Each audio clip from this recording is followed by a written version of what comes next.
আল্লাহ আল্লাহ আল্লাহ আল্লাহ আমার জায়গা হবে নি আমার মোরা লাশের লাইগা মসজিদের পাশে আমার কবর দিও কইরা আমার জায়গা হবে নি মারহাবা আল্লাহ আল্লাহ জবানটা খুইলা আল্লাহ রে আল্লাহ ডাকে স্মরণ নাই আমার জায়গা হবে নি আমার মোরা লাশের লাইগা মসজিদের পাশে আমার কবর দিও কইরা আমার জায়গা হবে নি মাশাআল্লাহ আল্লাহ আল্লাহ জগৎ বাসী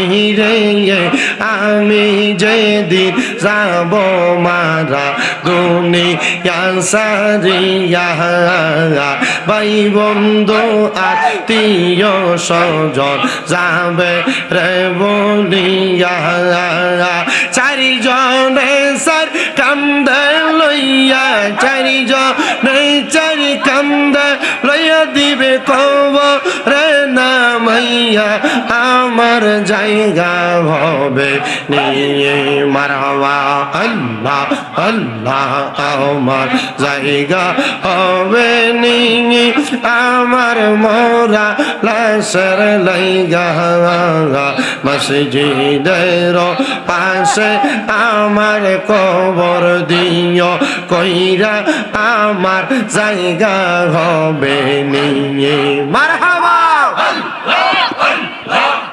জগৎবাসী রে আমি যেদিন যাব মারা দুনিয়া সারিয়া রঙিন জামা কাপড় সবই নিবে রে খুলিয়া সাদা মার্কিন কাপড় আমায় সাদা মার্কিন কাপড় আমায় দিবা রে পরাইয়া আমার জায়গা হবে নিয়ে মারহাবা আল্লাহ আল্লাহ মুর্শিদ আমার গলার মালা মুর্শিদ আমার গলার মালা মুর্শিদ আমার জানার জান মুর্শিদ পাইলে কোলে লইয়া জোরাইতাম পরাণ মারহাবা আল্লাহ মুর্শিদ পাইলে কোলে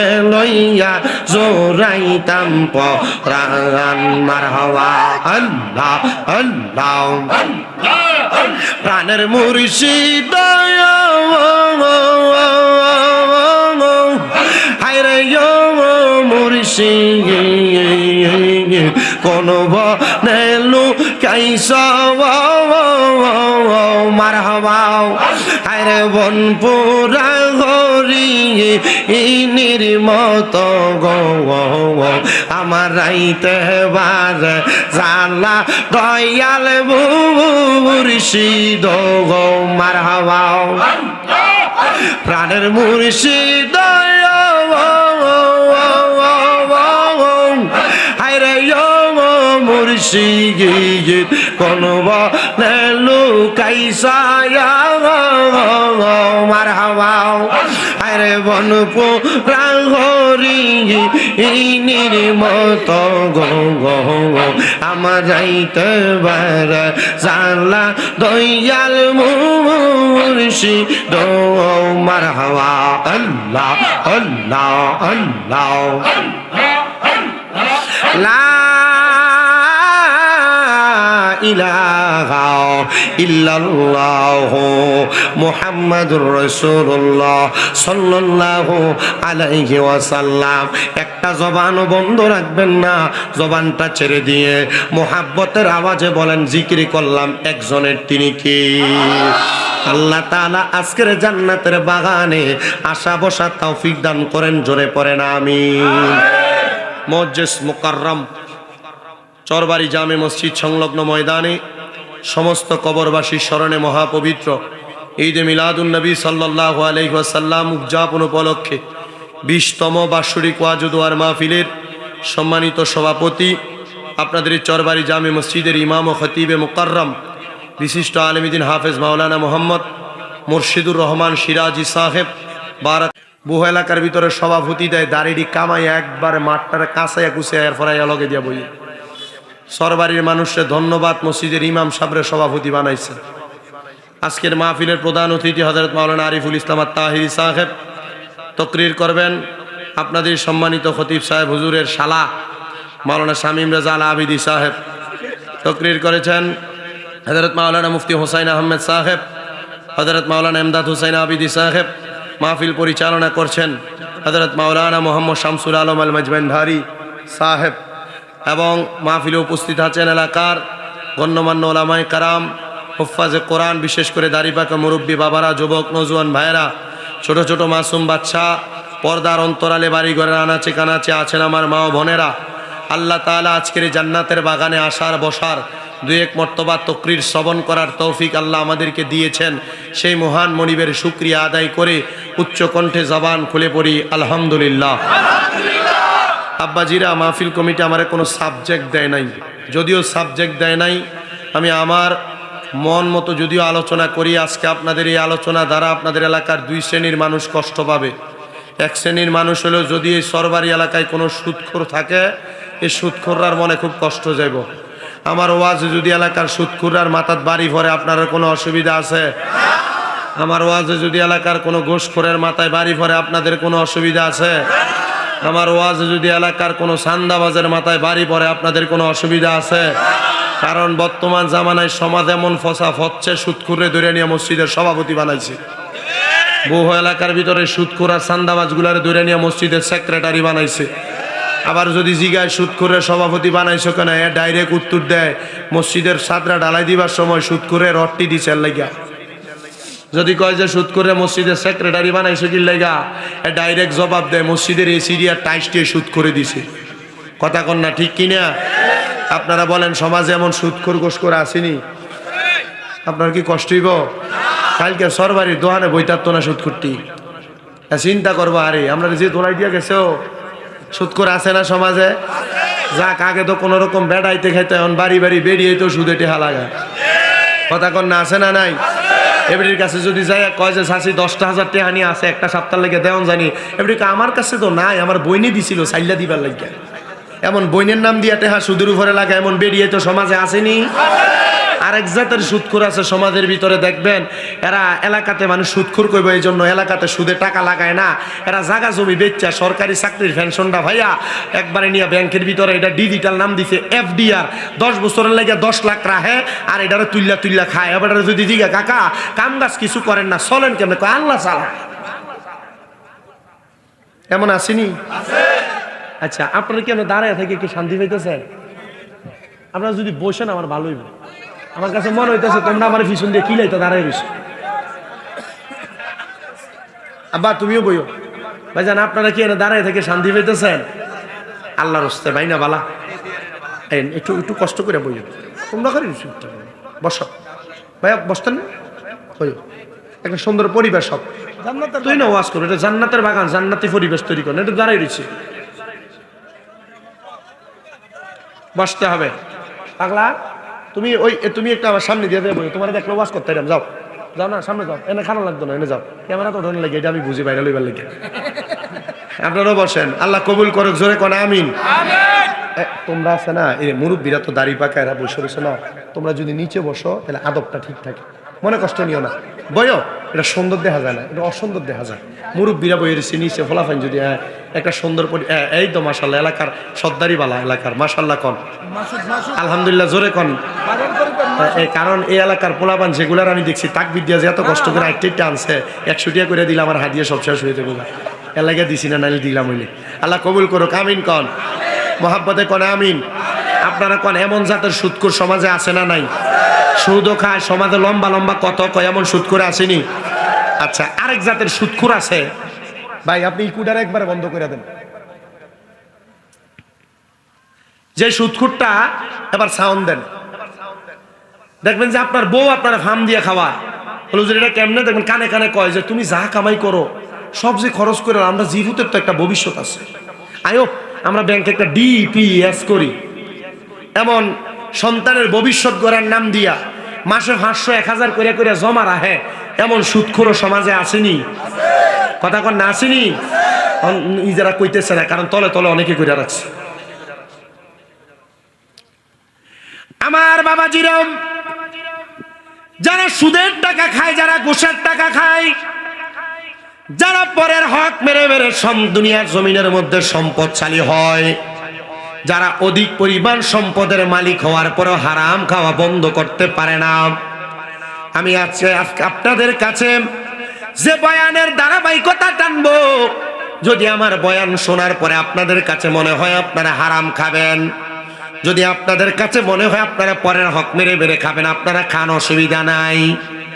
দুনিয়ার জমিনের মধ্যে বহু মানুষ দেখা যায়, যে মানুষগুলা দুনিয়াতে চলাফেরা করার সময় যখন তাদের হায়াত শেষ হয়ে যায়, হায়াত শেষ হওয়ার পরে যখন মানুষটা ইন্তেকাল করে, ইন্তেকাল করার সময় দেখবেন এই চরবাড়ি এলাকার, হাজীগঞ্জ এলাকার বহু মানুষ বিছানাতে প্রস্রাব পায়খানা করতে করতে মারা যায়। অনেক মানুষকে দেখবেন মারা যাওয়ার সময় নাকে মুখে দিয়ে রক্ত ছেড়ে দিয়ে মারা যায়। অনেক মানুষকে দেখবেন মারা যাওয়ার সময় জিহ্বার মধ্যে কামড় দিয়ে মারা যায়। অনেক মানুষকে দেখবেন মারা যাওয়ার সময় চোখগুলা উল্টে যায়। ওগো আমার চরবাড়ি এলাকার পর্দার অন্তরালের মা, মাইকের আওয়াজ যদি তোমাদের কানের মধ্যে যায়, আমি সব মা বোনেরা ভাই বাবাদের উদ্দেশ্যে আমার বয়ানের তকরিরে ধারাবাহিকতা টানতেছি। কেন মানুষ মারা যাওয়ার সময় বিছানায় প্রস্রাব পায়খানা করে, নাকি মুখি দিয়ে রক্ত ছেড়ে দেয়? কেন মানুষগুলার অবস্থা এত কঠিন ভয়াবহ হয়? আল্লাহর নবী রাহমাতুল লিল আলামিন নবী জানায়া দেয়, যখন দুনিয়ার জমিনে আল্লাহ তাআলা আদম তৈয়ার করবে, আদম তৈয়ার করার পূর্ব মুহূর্তে আমার আল্লাহ তাআলা দুনিয়ার জমিনের মধ্যে উপরিস্থলের মধ্যে আল্লাহ তাআলা লামকানের মধ্যে একটা বৃক্ষ রোপণ করেছেন, যেই বৃক্ষটার নাম হলো সাদরাতুল ইয়াকিন। আবার কেউ কেউ বলেন তওবা নামক গাছ, তওবা।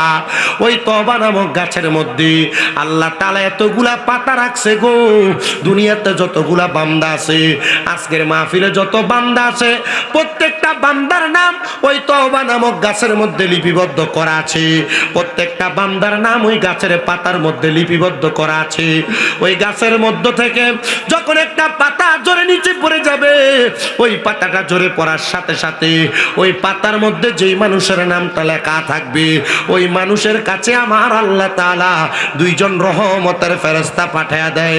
যদি বান্দাটা ইমানদার হয়, যদি বান্দাটা মুমিন হয়, আর যদি বান্দাটা মুমিন না হয়, যদি বান্দাটা বেঈমান হয়, যদি বান্দাটা বেআমল হয়, যদি বান্দাটা বেনামাজি হয়, যদি বান্দাটা হারামখোর হয়, আমার আল্লাহ তাআলা নীল চোখওয়ালা 2 জন ফেরেশতা বান্দার সামনে পাঠায়া দেয়। আজরাইল আলাইহিস সালাতু ওয়াস সালাম ওই বান্দার নামের পাতাটা হাতের মধ্যে লইয়া ওই বান্দার কাছে যখন আগমন করবে, তখন বান্দাটা বিছানার মধ্যে মৃত্যুর সাকরাতুল মাউতের বিছানায় ছটফট করতে থাকবে। আর আশিকটাকে সুরে সুরে লিখতেছে, তওবা নামক গাছটি আছে, পাতায় পাতায় লেখা আছে মানুষের হায়াত। আরে সেই পাতাটা জড়ে গেলে মৃত্যুর নিশান আসবে চলে, সেই পাতাটা জড়ে গেলে মৃত্যুর নিশান আসবে চলে, শেষ হইবে তোমাদের হায়াত, পাপী উম্মত কে করিবে পার, আর পাপী উম্মত কে করিবে পার, কঠিন হাসরের দিনে আখিরি নবীজি বিনে, পাপী উম্মত কে করিবে পার, আর পাপী উম্মত কে করিবে পার। নবী বলবে, আবু বকর তুমি লও দুজকের খবর, উম্মত নিদু জকে যায় আমার, নবী বলবে আবু বকর তুমি লও দুজকের খবর, উম্মত নিদু জকে যায় আমার। কোথায় বাবা উসমান গনি তুমি লও কাউসারের পানি, কোথায় বাবা উসমান গনি তুমি লও কাউসারের পানি। উম্মতের করাও না আহার, পাপী উম্মত কে করিবে পার। আর পাপী উম্মত কে করিবে পার। ফুলসে রাতের কঠিন পুলে হযরত ওমর যাও না চলে, ফুলসে রাতের কঠিন পুলে হযরত ওমর যাও না চলে। আলী যাও মিজানে রোপাল্লায়, পাপী উম্মত কে করিবে পার। পাপী উম্মত কে করিবে পার। একটা জবানও বন্ধ রাখবেন না। আপনারা বলেন পাপী উম্মতদেরকে আমার নবী সুপারিশ করবে, এই ঈমান আমাদের আছে না নাই? নবী আমার বলে শাফাতিল আহলিল কাবাইর মিন উম্মতি, নবীর উম্মতের ভিতরে কবিরা গুনাহ করনেওয়ালা উম্মতটাকে পর্যন্ত আমার নবী সুপারিশ করবে। বন্ধুরে আমার, যদি বান্দা বেঈমান হয় ওই বান্দাটার সামনে মালাকুল মাউত আজরাইল আলাইহিস সালাতু ওয়াস সালাম যখন আইব, ওই বান্দাটার সামনে আজরাইল আসার আগে দুইটা ফেরেশতা যখন আগমন করবে, নীল নীল চোখওয়ালা ফেরেশতা, ওই ফেরেশতাটা বান্দার সামনে যখন দাঁড়ায়া যাইব রে বাবা, ওই ফেরেশতাদের নীল রঙের চোখটা দেখা বান্দা ভয়ে বিছানার মধ্যে প্রস্রাব পায়খানা করে দিবে। হায় আফসোস, হায় আফসোস, বান্দা যখন প্রস্রাব পায়খানা করে দিবে বান্দার তখন অজু ছুটে যাবে, ঈমান নিয়ে মরণ হওয়া, ঈমানের সাথে মৃত্যুবরণ হওয়া বন্ধ হয়ে যাবে। ও বন্ধু, ও আমার চরবাড়ির বাবা, এবার ওই মুহূর্তে বান্দাটা যখন বিছানাতে ছটফট করতে থাকবে রে, আজরাইল আলাইহিস সালাতু ওয়াস সালাম ওই বান্দার সামনে আগমন কইরা বান্দার রূহ নেওয়ার জন্য বান্দার সামনে যখন দাঁড়ায়া যাবে, বান্দা আজরাইলকে বারবার বলার চেষ্টা করবে, আজরাইল আমি এখনো পর্যন্ত মরণের প্রস্তুতি গ্রহণ করি নাই, আল্লাহ আমি এখনো পর্যন্ত মরণের প্রস্তুতি গ্রহণ করি নাই, আজরাইল একটু সুযোগ দিবানি ইবাদতের মাধ্যমে আমি আমার জীবন সাজানোর জন্য। ওই সময় বান্দা তোমার হায়াত শেষ হয়ে যাবে, দুই দাঁতের চোয়ালের মাঝখানে জিহ্বাটা কামড় পড়ে যাবে, কোনো কথা বলতে পারবা না। এ চরবাড়ির মানুষ চিন্তা করে দেখছনি, কামড় দেওয়ার জিহ্বার মধ্যে কামড় দিয়া মানুষ কেন মারা যায়? আজরাইলের সঙ্গে কথা বলার চেষ্টা করে বান্দা কথা বলতে পারে না, জিহ্বার মধ্যে কামড় পড়ে যায়। হায় রে, ওই বান্দাটা এবার যখন আজরাইলের সঙ্গে কথা বলতে পারে না, চোখের ইশারা দিয়া আজরাইলকে বুঝাইয়া দেওয়ার চেষ্টা করে, আজরাইল এখনো মরার প্রস্তুতি নিতে পারি নাই, আমারে সুযোগ দাও, সুযোগ দাও। আজরাইলের ভয়ঙ্কর চেহারাটা দেখা বান্দা ভয়ে চোখগুলা যখন আজরাইলের দিকে তাকাইবো, আর বান্দার চোখটা একবার উপরের দিকে উঠে যাবে, সাদা ছানিগুলা দেখা যাবে, বান্দা জিহ্বায় কামড় পড়ছে, প্রস্রাব পায়খানা হইছে, বান্দার চোখ উল্টে গেছে। এবার বান্দার রূহ নেওয়ার জন্য আজরাইলের বুকটার ভিতরে একটা থাবা যখন দিবে রে বাবা, আজরাইলের ওই থাবাটা বড় কঠিন, বড় ভয়ঙ্কর। যে আজরাইল আদম তৈয়ার করার জন্য দুনিয়াতে আমার আল্লাহ যখন ফেরেশতারে পাঠাইছে, হযরত জিবরাইল মাটির কান্না সহ্য করতে পারে নাই, চলে গেছেন আল্লাহর কাছে। মিকাইল ফেরেশতা সহ্য করতে পারে নাই, ইসরাফিল ফেরেশতা সহ্য করতে পারে নাই। শুধু আজরাইল যখন আদম তৈয়ারির জন্য মাটি নেওয়ার জন্য আসছে, আজরাইল হাতের একটা থাবা যখন দিছে, মাটি চিৎকার করে উঠছে, মাটি শুধু ডাক দিয়েছে, আজরাইল আমারে নিও না, আল্লাহ এই মাটি দিয়ে আদম তৈয়ার করবে, আদমেরা দুনিয়াতে মারামারি করবে, আদমেরা দুনিয়াতে কাটাকাটি করবে, রক্ত জড়াইবো, আমার আল্লাহ তাআলা আমারে দিয়ে আদম বানাইবো মাটিকে। ওই সময় আজরাইল আলাইহিস সালাতু ওয়াস সালাম জবাব দিয়েছি, তুমিও মাওলার সৃষ্টি, আমিও মাওলার সৃষ্টি, মাওলার আদেশ মান্য করা তোমার যেমন কাজ আমার তেমন কাজ। মাওলা হুকুম করেছে তোমাকে নেওয়ার জন্য। আজরাইল একটা খাবলা দিয়া একসাথে 40 মণ মাটি নিয়ে গেছে।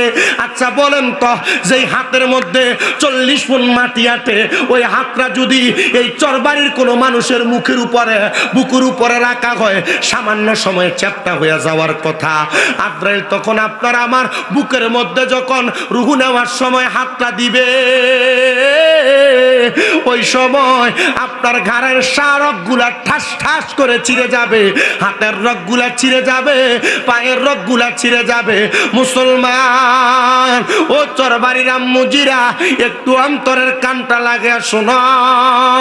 ওই সময় আজরাইলে বুকটার মধ্যে হাত দেওয়ার পর যখন মানুষের রগ ছিঁড়ে যাবে, হাতের রগ ছিঁড়ে যাবে, পায়ের রগ ছিঁড়ে যাবে, মানুষগুলার রক্ত চলাচল করতে পারবে না। ওই সময় বান্দার নাকে মুখে দিয়া রক্তগুলা বের হবে। ওই বান্দার দেহ থেকে রুহটা যখন টান দিয়া বের করবে রে, পয়গাম্বর ইদ্রিস আলাইহিস সালাতু ওয়াস সালাম বলে, একটা জীবিত ছাগলকে জীবিত অবস্থায় লটকে দিয়া চামড়াটা টাইনা টাইনা ছিঁড়া ফেললে ওই বকরির যত কষ্ট হয়, একটা বেঈমান, একটা বেআমল, একটা বেনামাজি, একটা হারামখোর, একটা বেপরদা নারীর এর চাইতে আরো বেশি কষ্ট হয় রে। সহ্য করতে পারবে না। বান্দার রুহটা যখন কবজ করবে, বান্দার দেহ দুনিয়াতে পড়ে থাকবে, বান্দার রুহটা নিয়ে আজরাইল চলে যাবে। আশেক লিখতেছে, দেহ তোমার চর্মচর গলে পচে যাবে, শিরায় উপশিরাগুলো ছিন্ন ভিন্ন হবে। দেহ তোমার চর্মচর গলে পচে যাবে, শিরায় উপশিরাগুলো ছিন্ন ভিন্ন হবে। দণ্ড মেরু দণ্ড সবই হবে খণ্ড খণ্ড, দণ্ড মেরু দণ্ড সবই হবে খণ্ড খণ্ড, সকলই হবে তোমার পর রে মন আমার। কেন বান্দ দালান ঘর, একদিন মাটির ভিতরে হবে ঘর রে মন আমার। কেন বান্দ দালান ঘর, পান পাখি উড়ে যাবে পিঞ্জর ছেড়ে, দরাদম সবই রবে তুমি যাবে চলে। বন্ধু বান্ধব যত, মাতা পিতা তারা সুত, সকলই হবে তোমার পর রে মন আমার। কেন বান্দ দালান ঘর, একদিন মাটির ভিতরে হবে ঘর রে মন আমার। কেন বান্ধ দালান ঘর। প্রিয় চরবাড়ির মানুষ, আমার আজকের জান্নাতের বাগানের সুতারা, পর্দার অন্তরালের মা, দেহ পরে থাকবে, মানুষ লাশটা নিয়ে কত টানাটানি করবে, তার দেহটারে নিয়ে মানুষ কত আয়োজন করবে, তারে গোসল করাইবো, সাদা মার্কিন পরাইবো, তার গায়ের মধ্যে কাফন পরায়া তার জানাজা যখন পড়ব রে, ওই মানুষটারে মাটির মধ্যে শোয়া রাখবে। কবরের মধ্যে যখন নিয়ে যাবে, তখন রুহু এবং আজরাইলের সঙ্গে কথা হবে। রুহু ডাক দিয়া বলবে, রে আজরাইল, আমার এত তাড়াতাড়ি কই নিয়ে যাও? তুমি যদি জানতা আমার আল্লাহ তাআলা আমার জন্য বহু এলাকার ভিতরে সভাপতি দেয়, দাড়িটি কামাই একবার মাঠটারে কাঁচাইয়া কুচাইয়া এর ফরাইয়া লগে দিয়া বই সরবারির মানুষের ধন্যবাদ, মসজিদের ইমাম সাহেবের সভাপতি বানাইছে।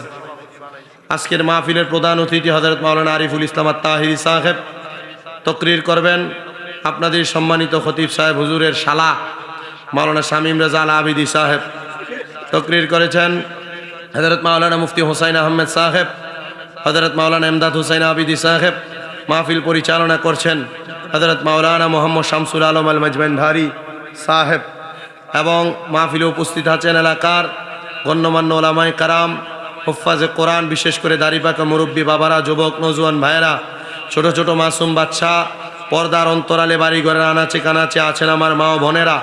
আল্লাহ তাআলা আজকের এই জান্নাতের বাগানে আসার বসার দুই এক মর্তবা তকরির শ্রবণ করার তৌফিক আল্লাহ আমাদেরকে দিয়েছেন। সেই মহান মনিবের শুকরিয়া আদায় করে উচ্চ কণ্ঠে জবান খুলে পড়ি আলহামদুলিল্লাহ। আব্বাজিরা, মাহফিল কমিটি আমার কোনো সাবজেক্ট দেয় নাই, যদিও সাবজেক্ট দেয় নাই, আমি আমার মন মতো যদিও আলোচনা করি। আজকে আপনাদের এই আলোচনা দ্বারা আপনাদের এলাকার দুই শ্রেণীর মানুষ কষ্ট পাবে। এক শ্রেণীর মানুষ হলো, যদি এই সরবারি এলাকায় কোনো সুদখোর থাকে, এই সুদখোররার মনে খুব কষ্ট যাইব। আমার ওয়াজে যদি এলাকার সুদখোররার মাথাত বাড়ি ভরে, আপনার কোনো অসুবিধা আছে? আমার ওয়াজে যদি এলাকার কোনো ঘুষখোরের মাথায় বাড়ি ভরে, আপনাদের কোনো অসুবিধা আছে? আমার ওয়াজে যদি এলাকার কোনো সান্দাবাজের মাথায় বাড়ি পড়ে, আপনাদের কোনো অসুবিধা আছে? কারণ বর্তমান জামানায় সমাজ এমন ফসাফ হচ্ছে, সুদখোরে ধরে নিয়ে মসজিদের সভাপতি বানাইছে। বহু এলাকার ভিতরে সুদখোর আর সান্দাবাজগুলারে ধরে নিয়ে মসজিদের সেক্রেটারি বানাইছে। আবার যদি জিগায় সুদখোরের সভাপতি বানাইছো কেন, এ ডাইরেক্ট উত্তর দেয়, মসজিদের ছাদরা ঢালাই দিবার সময় সুদখোরের রট্টি দিছে লাইগা। যদি কয় যে সুদখোরে মসজিদের সেক্রেটারি বানাইছো কি লাইগা, এ ডাইরেক্ট জবাব দেয়, মসজিদের এই সিরিয়ার টাইস দিয়ে সুদখোরে দিছে। কথা কন না, ঠিক কিনা? আপনারা বলেন, সমাজে এমন সুদখোর গোসখোর আসেনি? আপনার কি কষ্ট হইব? কালকে সরবারির দোকানে বইতার না সুদখোরটি, চিন্তা করবো। আরে আমরা যে দোলাই দিয়ে গেছে, সুদখোর আছে না সমাজে? যাক, আগে তো কোনো রকম বেড়াইতে খাইতে, এখন বাড়ি বাড়ি বেরিয়ে তো সুদে টেহা লাগায়। কথা কন না, আছে না নাই? এবারের কাছে যদি যাই, কয় যে শাশি 10,000 টেহা নিয়ে আছে, একটা সপ্তাহ লেগে দেওয়ান জানি। এবারে আমার কাছে তো নাই, আমার বইনে দিছিল সাইল্লা দিবার লাগিয়া। এমন বইনের নাম দিয়া টেহা সুদের উপরে লাগা, এমন বেরিয়ে তো সমাজে আসেনি? আরেক জাতের সুদখোর আছে সমাজের ভিতরে, দেখবেন এরা এলাকাতে মানুষ সুদখোর করবে, এই জন্য এলাকাতে সুদে টাকা লাগায় না। এরা জায়গা জমি বেচা সরকারি চাকরির পেনশনটা ভাইয়া একবারে নিয়ে ব্যাংকের ভিতরে, এটা ডিজিটাল নাম দিছে FDR, 10 বছরের লেগে 10 লাখ রাখে, আর এটারে তুল্লা খায়। এবার যদি জিগা, কাকা কাম গাছ কিছু করেন না, চলেন কেমন? আল্লাহ চালা। এমন আসেনি? আচ্ছা, আপনারা কেন দাঁড়ায় থেকে কি শান্তি পাইতেছেন? আপনারা যদি বসেন আমার ভালো হইব। আমার কাছে মনে হইতেছে তোমরা আমার পিছন দিয়ে কি লাইতো দাঁড়ায় রইছো। আব্বা তুমিও বইও। ভাইজান, আপনারা কি এনে দাঁড়ায় থেকে শান্তি পাইতেছেন? আল্লাহর হস্তে ভাই না বালা, একটু একটু কষ্ট করে বইও। তোমরা করে বসো ভাইয়া, বসতেন না? বইও, একটা সুন্দর পরিবেশ। সব তুই না ওয়াজ করো, এটা জান্নাতের বাগান, জান্নাতি পরিবেশ তৈরি করেন। একটু দাঁড়ায় রয়েছি, বসতে হবে। পাগলা, তুমি একটা আমার সামনে দিয়ে দেবো, তোমার দেখলে ওয়াজ করতে যাও যাও না, সামনে যাও। এনে খারাপ লাগতো না, এনে যাও। ক্যামেরা তো ধরে লাগে, এটা আমি বুঝি, বাইরে লইবার লাগে। আপনারাও বসেন, আল্লাহ কবুল করুক, জোরে কোন আমিন। তোমরা আছে না, এই মুরব্বীরা তো দাড়ি পাকা, এরা বসে রয়েছে না, তোমরা যদি নিচে বসো তাহলে আদবটা ঠিক থাকে, মনে কষ্ট নিও না। বয়ো, এটা সুন্দর দেখা যায় না, এটা অসুন্দর দেখা যায়। মুরব্বীরা বইয়ে রয়েছে নিচে, ফলাফাইন যদি একটা সুন্দর এই তো মাশাল্লাহ, এলাকার সর্দারি বালা এলাকার, মাশাল্লাহ কন, আলহামদুলিল্লাহ জোরে কন। কারণ এই এলাকার পোলাপান যেগুলার আমি দেখছি তাকবীর দিয়া যে এত কষ্ট করে একটা আনছে, 100 টাকা করে দিলে আমার হাদিয়া সব শেষ হয়ে যাবে। এলাকা দিছি না, নাইলে দিলাম হইলে। আল্লাহ কবুল করুক, আমিন কন, মোহাব্বতে কন আমিন। আপনারা কন, এমন জাতের সুদখোর সমাজে আছে না নাই? সুদও খায় সমাজে, লম্বা লম্বা কত কয়, এমন সুদখোর আসেনি? আচ্ছা, আরেক জাতের সুদখোর আছে ভাই, আপনি ইকুডার একবার বন্ধ করে দেন।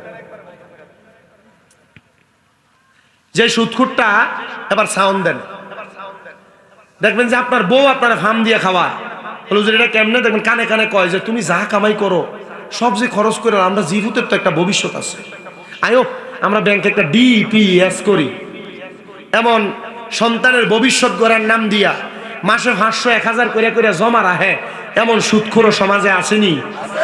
কথা কন না, আসেনি? নিজেরা কইতেছে না, কারণ তলে তলে অনেকে করে রাখছে।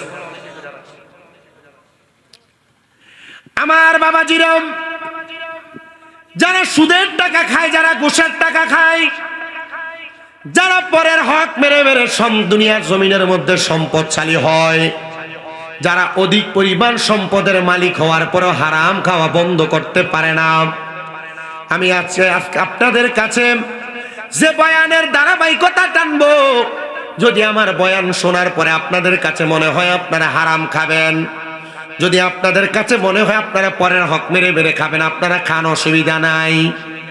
দুনিয়ার জমিনের মধ্যে বহু মানুষ দেখা যায়, যে মানুষগুলা দুনিয়াতে চলাফেরা করার সময় যখন তাদের হায়াত শেষ হয়ে যায়, হায়াত শেষ হওয়ার পরে যখন মানুষটা ইন্তেকাল করে, ইন্তেকাল করার সময় দেখবেন এই চরবাড়ি এলাকার, হাজীগঞ্জ এলাকার বহু মানুষ বিছানাতে প্রস্রাব পায়খানা করতে করতে মারা যায়। অনেক মানুষকে দেখবেন মারা যাওয়ার সময় নাকে মুখে দিয়ে রক্ত ছেড়ে দিয়ে মারা যায়। অনেক মানুষকে দেখবেন মারা যাওয়ার সময় জিহ্বার মধ্যে কামড় দিয়ে মারা যায়। অনেক মানুষকে দেখবেন মারা যাওয়ার সময় চোখগুলা উল্টে যায়। ওগো আমার চরবাড়ি এলাকার পর্দার অন্তরালের মা, মাইকের আওয়াজ যদি তোমাদের কানের মধ্যে যায়, আমি সব মা বোনেরা ভাই বাবাদের উদ্দেশ্যে আমার বয়ানের তকরিরে ধারাবাহিকতা টানতেছি। কেন মানুষ মারা যাওয়ার সময় বিছানায় প্রস্রাব পায়খানা করে, নাকি মুখে দিয়ে রক্ত ছেড়ে দেয়? কেন মানুষগুলার অবস্থা তো কঠিন ভয়াবহ হয়? আল্লাহর নবী রাহমাতুল্লিল আলামিন নবী জানায়া দেয়, যখন দুনিয়ার জমিনে আল্লাহ তাআলা আদম তৈয়ার করবে, আদম তৈয়ার করার পূর্ব মুহূর্তে আমার আল্লাহ তাআলা দুনিয়ার জমিনের উপরিস্থলের মধ্যে আল্লাহ তাআলা লামকানের মধ্যে একটা বৃক্ষ রোপণ করেছেন, যেই বৃক্ষটার নাম হলো সাদরাতুল ইয়াকিন। আবার কেউ কেউ বলেন তওবা নামক গাছ, তওবা। ওই তওবা নামক গাছের মধ্যে আল্লাহ তাআলা এতগুলা পাতা রাখছে গো। দুনিয়াতে যতগুলা বান্দা আছে, আজকের মাহফিলে যত বান্দা আছে, প্রত্যেকটা বান্দার নাম ওই তওবা নামক গাছের মধ্যে লিপিবদ্ধ করা আছে। প্রত্যেকটা বান্দার নাম ওই গাছের পাতার মধ্যে লিপিবদ্ধ করা আছে। ওই গাছের মধ্য থেকে যখন একটা পাতা জোরে নিচে পড়ে যাবে, ওই পাতাটা জোরে পড়ার সাথে সাথে ওই পাতার মধ্যে যেই মানুষের নামটা লেখা থাকবে, ওই মানুষের কাছে আমার আল্লাহ তাআলা দুইজন রহমতের ফেরেশতা পাঠায়া দেয়। যদি বান্দাটা ইমানদার হয়, যদি বান্দাটা মুমিন হয়, আর যদি বান্দাটা মুমিন না হয়, যদি বান্দাটা বেঈমান হয়, যদি বান্দাটা বেআমল হয়, যদি বান্দাটা বেনামাজি হয়, যদি বান্দাটা হারামখোর হয়, আমার আল্লাহ তাআলা নীল চৌকলা দুইজন ফেরেশতা বান্দার সামনে পাঠায়া দেয়। আজরাইল আলাইহিস সালাতু ওয়াস সালাম ওই বান্দার নামের পাতাটা হাতের মধ্যে লইয়া ওই বান্দার কাছে যখন আগমন করবে, তখন বান্দাটা বিছানার মধ্যে মৃত্যুর সাকরাতুল মাউতের বিছানায় ছটফট করতে থাকবে। আর আশিকিটাকে সুরে সুরে লিখতেছে, তওবা নামক গাছটি আছে, পাতায় পাতায় লেখা আছে মানুষের হায়াত। আরে সেই পাতাটা জড়ে গেলে মৃত্যুর নিশান আসবে চলে, সেই পাতাটা জড়ে গেলে মৃত্যুর নিশান আসবে চলে, শেষ হইবে তোমাদের হায়াত, পাপী উম্মত কে করিবে পার, আর পাপী উম্মত কে করিবে পার, কঠিন হাসরের দিনে আখিরি নবীজি বিনে, পাপী উম্মত কে করিবে পার, আর পাপী উম্মত কে করিবে পার। নবী বলবে, আবু বকর তুমি লও দুজকের খবর, উম্মত নিদু জকে যায় আমার। নবী বলবে, আবু বকর তুমি লও দুজকের খবর, উম্মত নিদু জকে যায় আমার।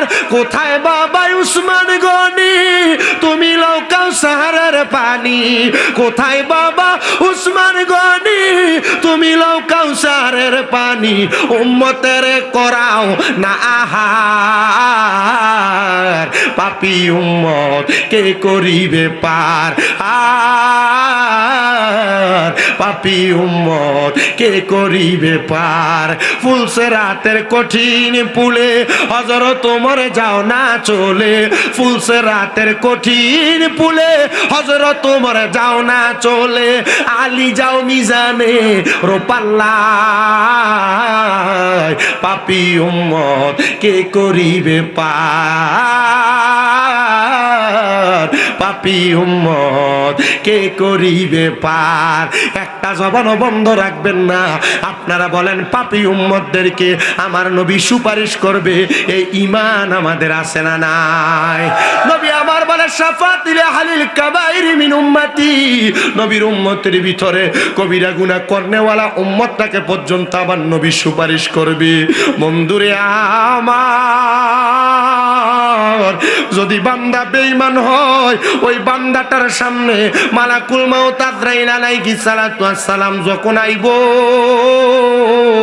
ওই বান্দাটার সামনে আজরাইল আসার আগে দুইটা ফেরেশতা যখন আগমন করবে, নীল নীল চোখওয়ালা ফেরেশতা, ওই ফেরেশতাটা বান্দার সামনে যখন দাঁড়ায়া যাইব রে বাবা, ওই ফেরেশতাদের নীল রঙের চোখটা দেখা বান্দা ভয়ে বিছানার মধ্যে প্রস্রাব পায়খানা করে দিবে।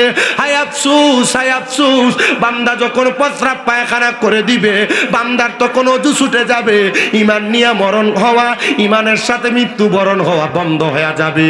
ও বন্ধু,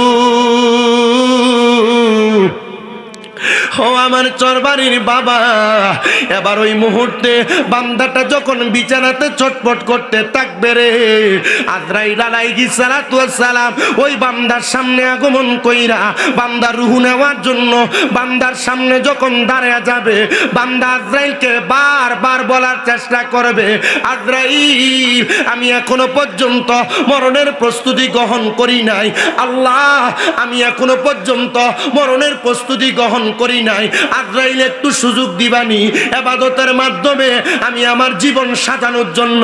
ওই সময়ে বান্দা তোমার হায়াত শেষ হয়ে যাবে, দুই দাঁতের চোয়ালের মাঝখানে জিহ্বাটা কামড় পড়ে যাবে, কোনো কথা বলতে পারবা না। চরবাড়ির মানুষ চিন্তা করে দেখছনি, কামড় দেওয়ার জিহ্বার মধ্যে কামড় দিয়া মানুষ কেন মারা যায়? আজরাইলের সঙ্গে কথা বলার চেষ্টা করে বান্দা কথা বলতে পারে না, জিহ্বার মধ্যে কামড় পড়ে যায়। হায় রে, ওই বান্দাটা এবার যখন আজরাইলের সঙ্গে কথা বলতে পারে না, চোখের ইশারা দিয়া আজরাইলকে বুঝাইয়া দেওয়ার চেষ্টা করে, আজরাইল এখনো মরার প্রস্তুতি নিতে পারি নাই, আমারে সুযোগ দাও, সুযোগ দাও। আজরাইলের ভয়ঙ্কর চেহারাটা দেখা বান্দা ভয়ে চোখগুলা যখন আজরাইলের দিকে তাকাইবো, আর বান্দার চোখটা একবার উপরের দিকে উঠে যাবে, সাদা ছানিগুলা দেখা যাবে, বান্দা জিহ্বায় কামড় পড়ছে, প্রস্রাব পায়খানা হইছে, বান্দার চোখ উল্টে গেছে। এবার বান্দার রূহ নেওয়ার জন্য আজরাইলের বুকটার ভিতরে একটা থাবা যখন দিবে রে বাবা, আজরাইলের ওই থাবাটা বড় কঠিন, বড় ভয়ঙ্কর। যে আজরাইল আদম তৈয়ার করার জন্য দুনিয়াতে আমার আল্লাহ যখন ফেরেশতারে পাঠাইছে, হযরত জিবরাইল মাটির কান্না সহ্য করতে পারে নাই, চলে গেছেন আল্লাহর কাছে। মিকাইল ফেরেশতা সহ্য করতে পারে নাই, ইসরাফিল ফেরেশতা সহ্য করতে পারে নাই। শুধু আজরাইল যখন আদম তৈয়ারির জন্য মাটি নেওয়ার জন্য আসছে, আজরাইল হাতের একটা থাবা যখন দিছে, মাটি চিৎকার করে উঠছে, মাটি শুধু ডাক দিয়েছে, আজরাইল আমারে নিও না, আল্লাহ এই মাটি দিয়ে আদম তৈয়ার করবে, আদমেরা দুনিয়াতে মারামারি করবে, আদমেরা দুনিয়াতে কাটাকাটি করবে, রক্ত জড়াইবো, আমার আল্লাহ তাআলা আমারে দিয়ে আদম বানাইবো মাটিকে। ওই সময় আজরাইল আলাইহিস সালাতু ওয়াস সালাম জবাব দিয়েছি, তুমিও মাওলার সৃষ্টি, আমিও মাওলার সৃষ্টি, মাওলার আদেশ মান্য করা তোমার যেমন কাজ আমার তেমন কাজ, মাওলা হুকুম করেছে তোমাকে নেওয়ার জন্য। আজরাইল একটা খাবলা দিয়া একসাথে 40 মণ মাটি নিয়ে গেছে।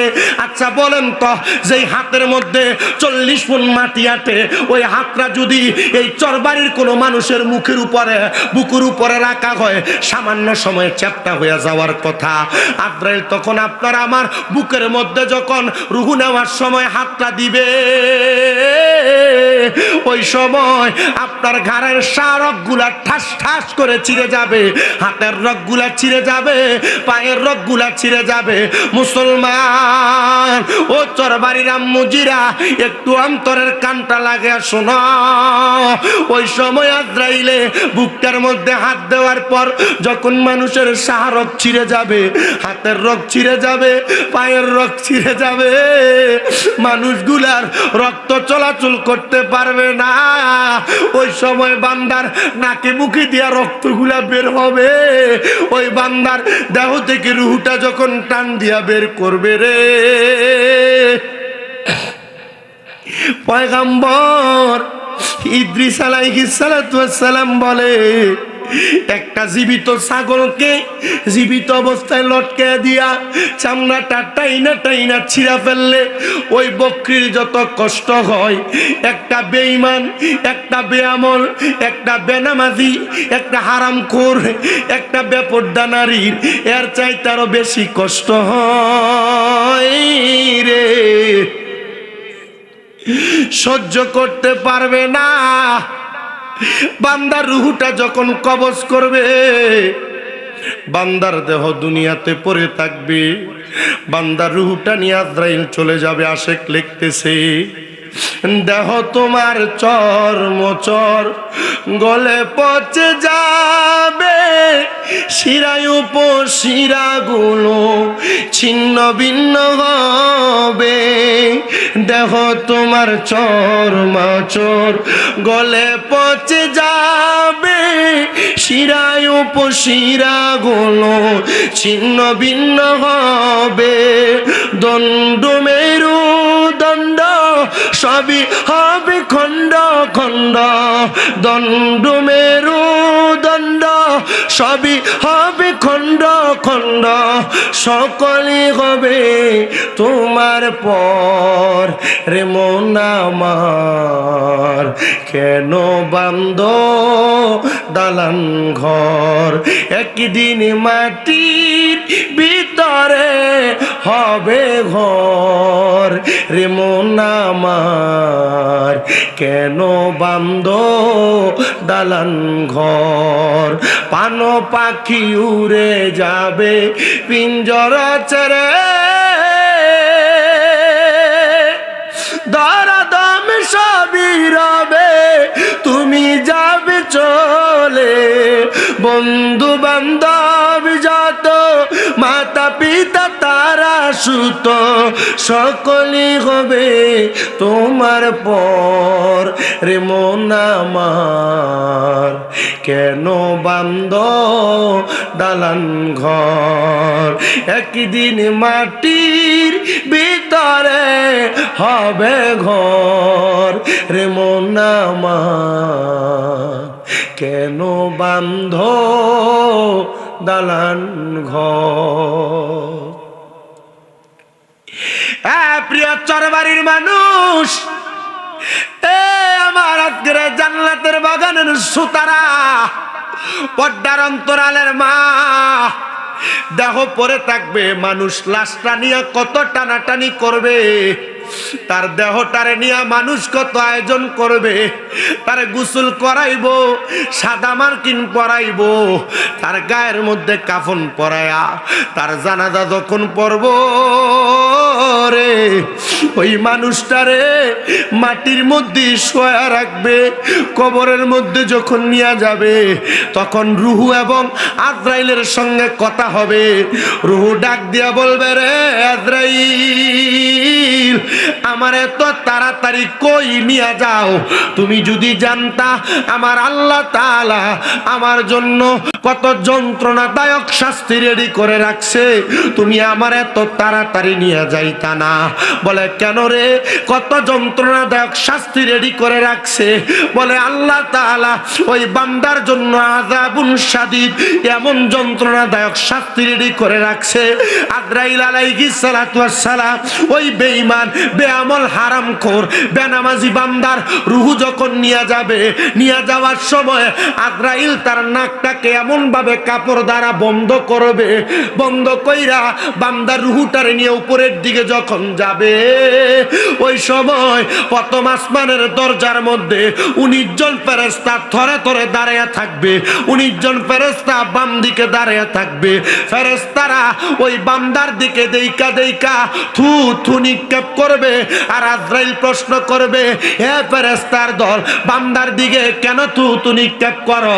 ফেরেশতারা বলবে, আজরাইল, আমরা থু থু নিক্ষেপ করি, আমাদেরকে প্রশ্ন করলা তুমি নাকের মধ্যে কাপড় লাগায়া বান্দার রুহুর উপরের দিকে আনো, তুমি কি কারণে নাকের মধ্যে কাপড় লাগাইলা? তখন জবাব দিবে, বান্দা গুনাহ করার কারণে বান্দার এই রুহুটা দুর্গন্ধযুক্ত রুহ হয়ে গেছে। চরবাড়ির মানুষ কেমন দেহ বানাইলা, কেমন জীবন বানাইলা, মরার পরেও কোনো দাম নাই। মরার পরে রুহুর দিকে ফেরেশতারা থু থু নিক্ষেপ করবে। শুধু তাই না রে, তাই না, ওই বান্দার দিকে থুতু যখন নিক্ষেপ করবে, ওই বান্দারে নিয়া ফেরেশতারা যখন আর কোনো দিকে যাইতে পারবে না, ওই বান্দার রূহ নিয়া ফেরেশতা আজরাইল আলাইহিস সালাতু ওয়াস সালাম আমার আল্লাহর কাছে জিজ্ঞাসিত করবে, মাবুদ, ও দয়াল আল্লাহ, পরওয়ারদিগারে আলম, আপনার কাছে ফরিয়াদ, এই বান্দারে নিয়া কোন দিকে যাব? আল্লাহ তাআলার হুকুম হবে, বান্দা গুনাহ করার কারণে, নামাজ ছেড়ে দেওয়ার কারণে, ইবাদত বন্দেগী থেকে দূরে থাকার কারণে এই বান্দার ঠিকানা হলো জাহান্নাম। বান্দারে জাহান্নামের দিকে নিয়ে যাও। হায়রে আফসোস, একটা বান্দারে জাহান্নামের দিকে যখন নিয়ে যাবে রে বাবা, জাহান্নামের মধ্যে নিয়া ওই বান্দারে যখন ফেলা হবে, একটা বান্দা, আমি হাদিসে মুবারাকা পড়ে দেখলাম, নবী আমার বলে, সর্বনিম্ন যাকে জাহান্নামের আগুনে জ্বালানো হবে, কমপক্ষে 3000 বছর, 3000 বছর জাহান্নামের আগুনের মধ্যে ফেলা হবে, আগুনের মধ্যে জ্বালানো হবে। ইয়া রাসূলুল্লাহ, ইয়া হাবিবাল্লাহ নবী, ওই 3000 বছর জাহান্নামের আযাব কেমনে সহ্য করবে? একটা বার বলেন না। নবী আমার বলে, সহ্য করতে পারবে না। জাহান্নামের আগুনের মধ্যে যখন তাকে প্রথমে 1000 বছর জ্বালানো হবে, ওই 1000 বছর বান্দার দেহটা জ্বলতে জ্বলতে ছাই হয়ে যাবে। আমার আল্লাহ ফায়াকুন বলে আবার দেহটারে বানায়া, আবার দেহটারে পুনরায় সৃষ্টি কইরা আবার আগুনের মধ্যে জ্বালাইব। সাহাবায়ে কেরাম প্রশ্ন করে, ইয়া রাসূলুল্লাহ, কেন এত আযাব দেওয়া হবে? একবার জ্বালাইলে তো শাস্তি শেষ, আরেকবার কেন বানাইবো? আরেকবার কেন আযাব দিবে? বলে, বান্দা গুনার কাজ একবার করে নাই, বারবার গুনার কাজ করেছে, এই জন্য বান্দার দেহটারে বারবার জাহান্নামের আগুনে জ্বালানো হবে। 1000 বছর যখন শেষ হয়ে যাবে, ওই বান্দাটারে আরো 1000 বছর যে আগুনে ফেলা হবে, সাদা ধোঁয়াযুক্ত আগুনে ওই বান্দাটারে তখন ফেলা হবে। বান্দা ধাউ ধাউ করে ওই আগুনের মধ্যে জ্বলবে। আরো 1000 বছর বান্দার আগুনটারে কালো ধোঁয়াযুক্ত বানায়া ওই আগুনের মধ্যে বান্দারে জ্বালানো হবে। নবীজি, এমন কঠিন যন্ত্রণা তারা সহ্য করতে পারবে না। তাদেরকে কি পরিত্রাণ দেওয়া হবে না? তাদেরকে কি আযাব মুক্ত করা হবে না?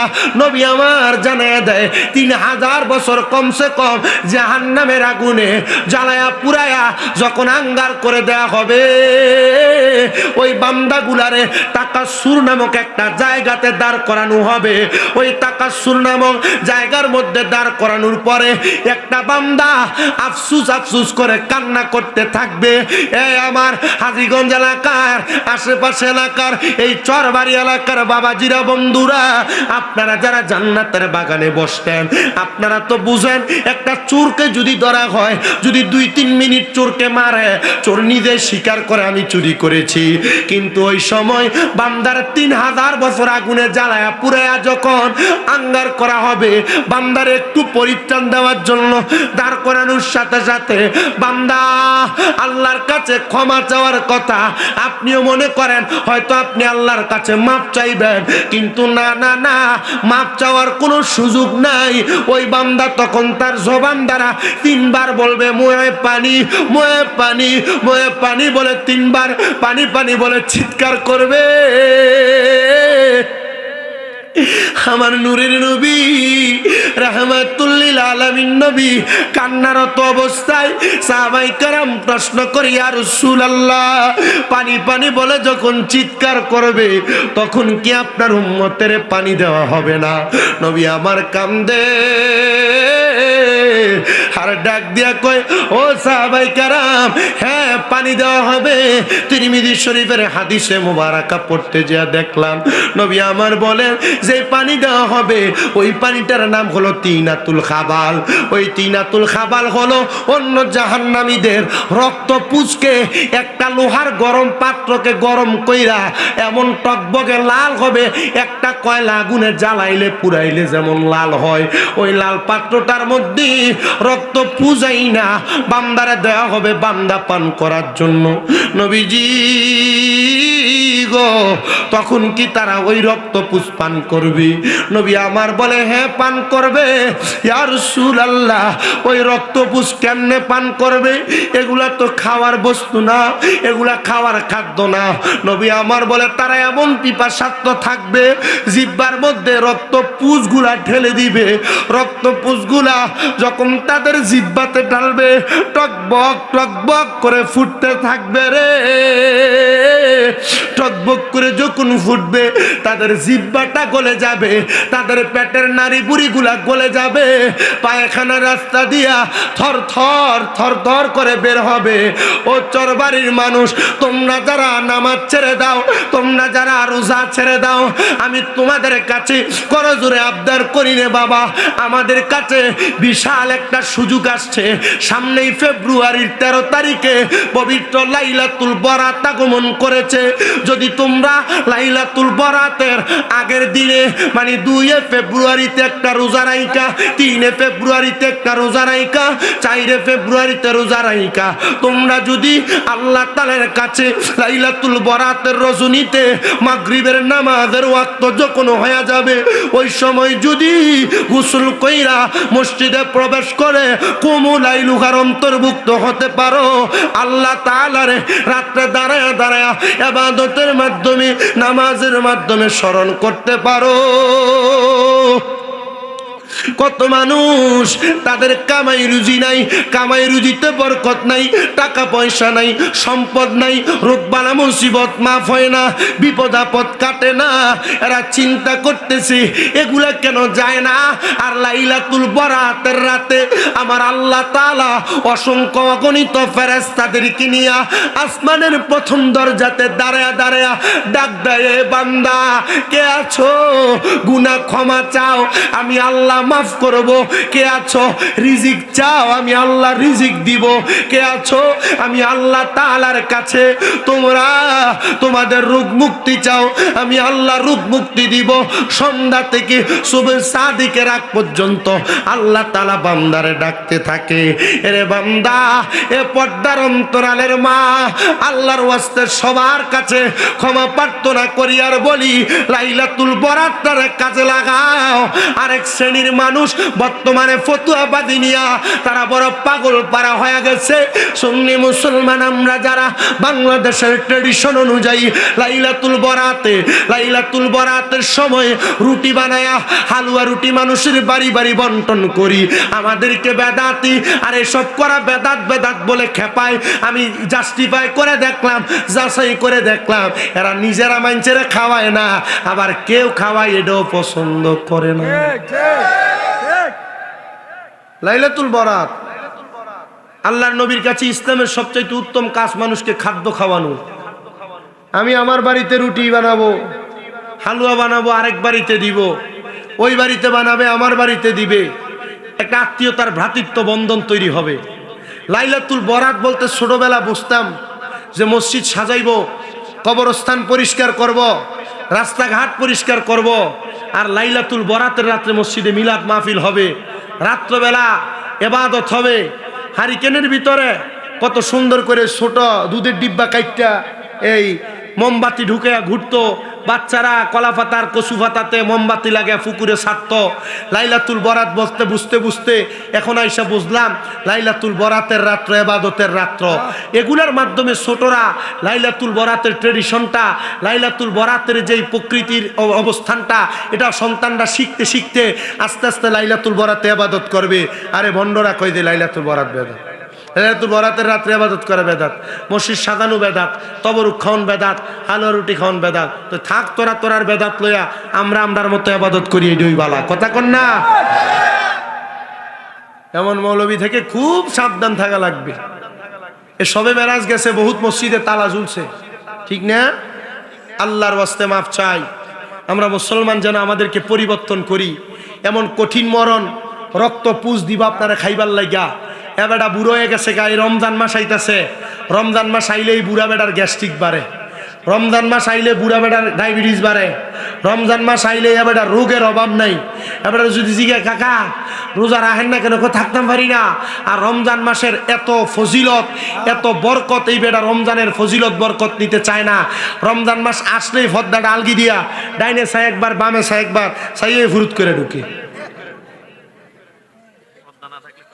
কথা কয় না কা? আসেনি আসেনি।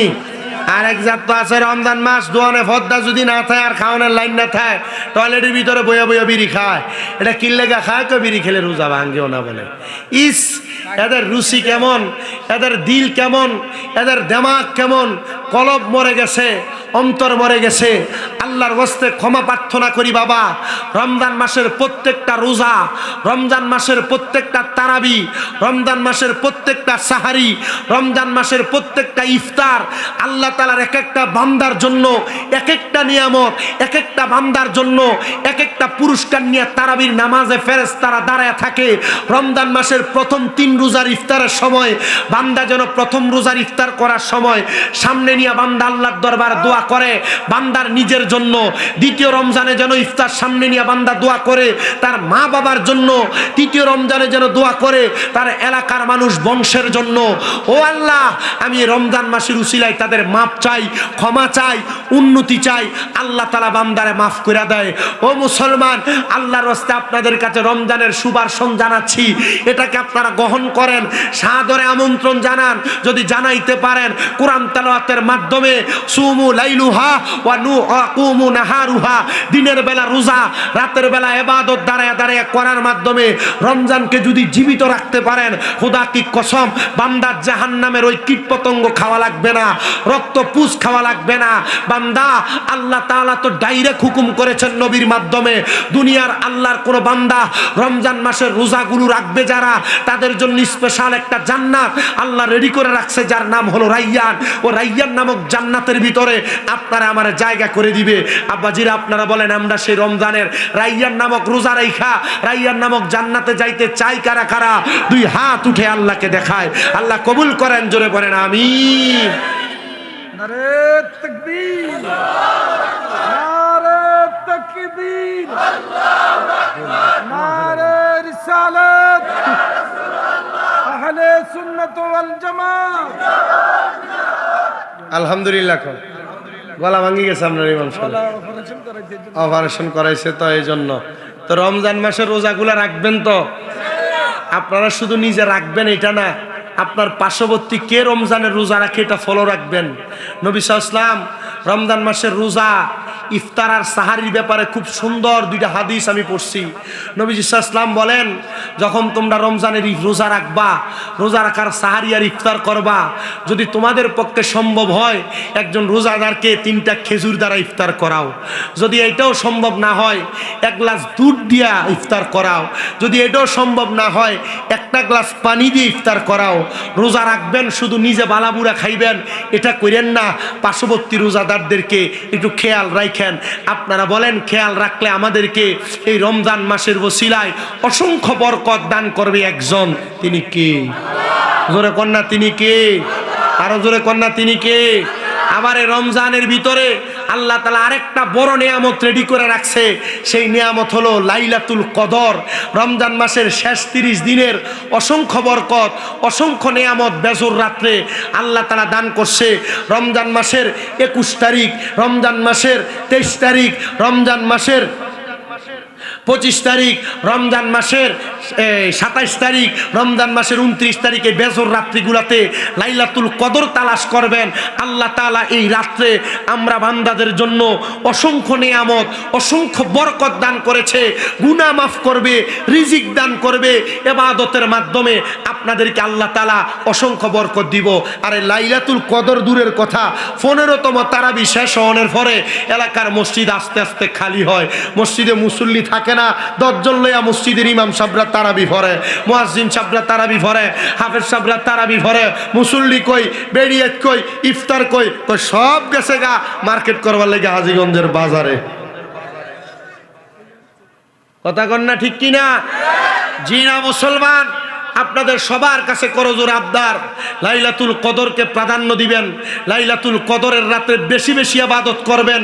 আল্লাহ তাআলার কাছে এমনভাবে কান্নাকাটি করবেন, আল্লাহ তাআলা যেন আপনাদেরকে অসংখ্য বরকত দান করে, অসংখ্য নিয়ামত দান করে। আরেকটা গজব বাংলার মুসলমান কামাই করে, এটা হইল চাঁদ রাতে, মানে ঈদের আগের দিন রাতে আল্লাহ তাআলার কাছে দোয়া কবুলের 5টা রাতের ভিতরে একটা রাত হইল ঈদের আগের রাত, মানে চাঁদ রাত। আর আমরা মুসলমান সন্তানেরা চাঁদ রাতে এরা দেখবেন বাজি ফুটায়, চাঁদ রাইতে স্পিকার ভাড়া করে আইনা এলাকার 3 রাস্তার মোড়ে বাজায়, চাঁদ রাতে স্পিকার ভাড়া করে আইনা ফিকামের পিছনে বাইন্দা এলাকা এলাকা ঘুরে বেড়ায়। খোদা কি কসম করে বলি, চাকরি করতে পারো না, ব্যবসায় বরকত হয় না, বিদেশ যাইতে চাও হয় না, মা বোনেরা সন্তান গর্ভে আসে না। লাইলাতুল কদরের রাত আর ঈদের আগের রাত মানে চাঁদ রাতে আল্লাহর কাছে বেশি বেশি করে কান্না করবা, কারণ তোমরা আনন্দ ফুর্তিতে মাতো আর কবরবাসীরা কাঁদতে থাকে। আহ আফসোস, রমজান যদি আরেকটু লম্বা হইতো, রমজান যদি আরেকটু বড় হইতো, তো তোমরা আনন্দ ফুর্তি করতে করতে, ঈদের মার্কেট করতে করতে পুরা রোজা ঈদের মার্কেট করছে, কিন্তু সানরাইতে আটকা মনে হয় আরে একটা গড়ি দো আর টুপি দো কিনছি না। কথা কয় না ঠিক কিনা? কিন্তু আপনার মা কবরে কাঁদতাছে, বাবা কবরে কাঁদতাছে, তো ঈদের দিনে আপনারা তো আনন্দ ফুর্তি করেন ঠিক, কিন্তু আপনাদের কবরবাসীগুলা কবরে খুব আফসোস করে। তো ঈদের দিনে আপনার আনন্দ ফুর্তিটা যেন কবরবাসীর জাহান্নামে যাওয়ার কারণ না হইয়া দাঁড়ায়। আল্লাহ আমাদেরকে সেটা মানার তৌফিক দান করেন। সবাই পড়েন আল্লাহুম্মা আমিন। তো আপনাদেরকে বলি, রমজান মাসটারে জাগ্রত রাখবেন, নামাজ দিয়া, রোজা দিয়া, ইবাদত দিয়া, কোরআন তেলাওয়াত দিয়া। কিন্তু এখানে অনেকে আছেন যারা আল্লাহর কোরআন পড়তে পারেন না, আছেন না? হুজুর আমি কেমনে কোরআন পড়বো? আমি রমজান মাসে আমার মসজিদের কয়েকটা মুসল্লিরে দেখছি যারা জোহরের নামাজের পরে, আমি যে মসজিদে তারাবি পড়াই, এরা কোরআন শরীফটা হাতে নিয়ে নিয়ে শুধু কান্দে। আমি আমার অনেক যুবক মুসল্লিরে দেখছি কোরআন শরীফ হাতে নিয়ে নিয়ে কান্দে। আমি অনেক মুরব্বীরা দেখছি কোরআন শরীফ বুকটা চাপ দিয়ে দূরে দূরে কান্দে। আব্বা মায়া লাগে না? এ কোরআন যে পড়তে পারেন না, যে যুবকেরা কোরআন পড়ছো না আর শিখছো না, তোমরা চিন্তা করতেছো যে কি জানি করছো জীবনে। আল্লাহর নবীজির হাদিসে মোবারকা পড়ে দেখছি, একটা মা বাবার যে 5টা দায়িত্ব সন্তান জন্ম দেওয়ার পর, এর মধ্যে একটা দায়িত্ব সন্তানরে কোরআন শিখানো।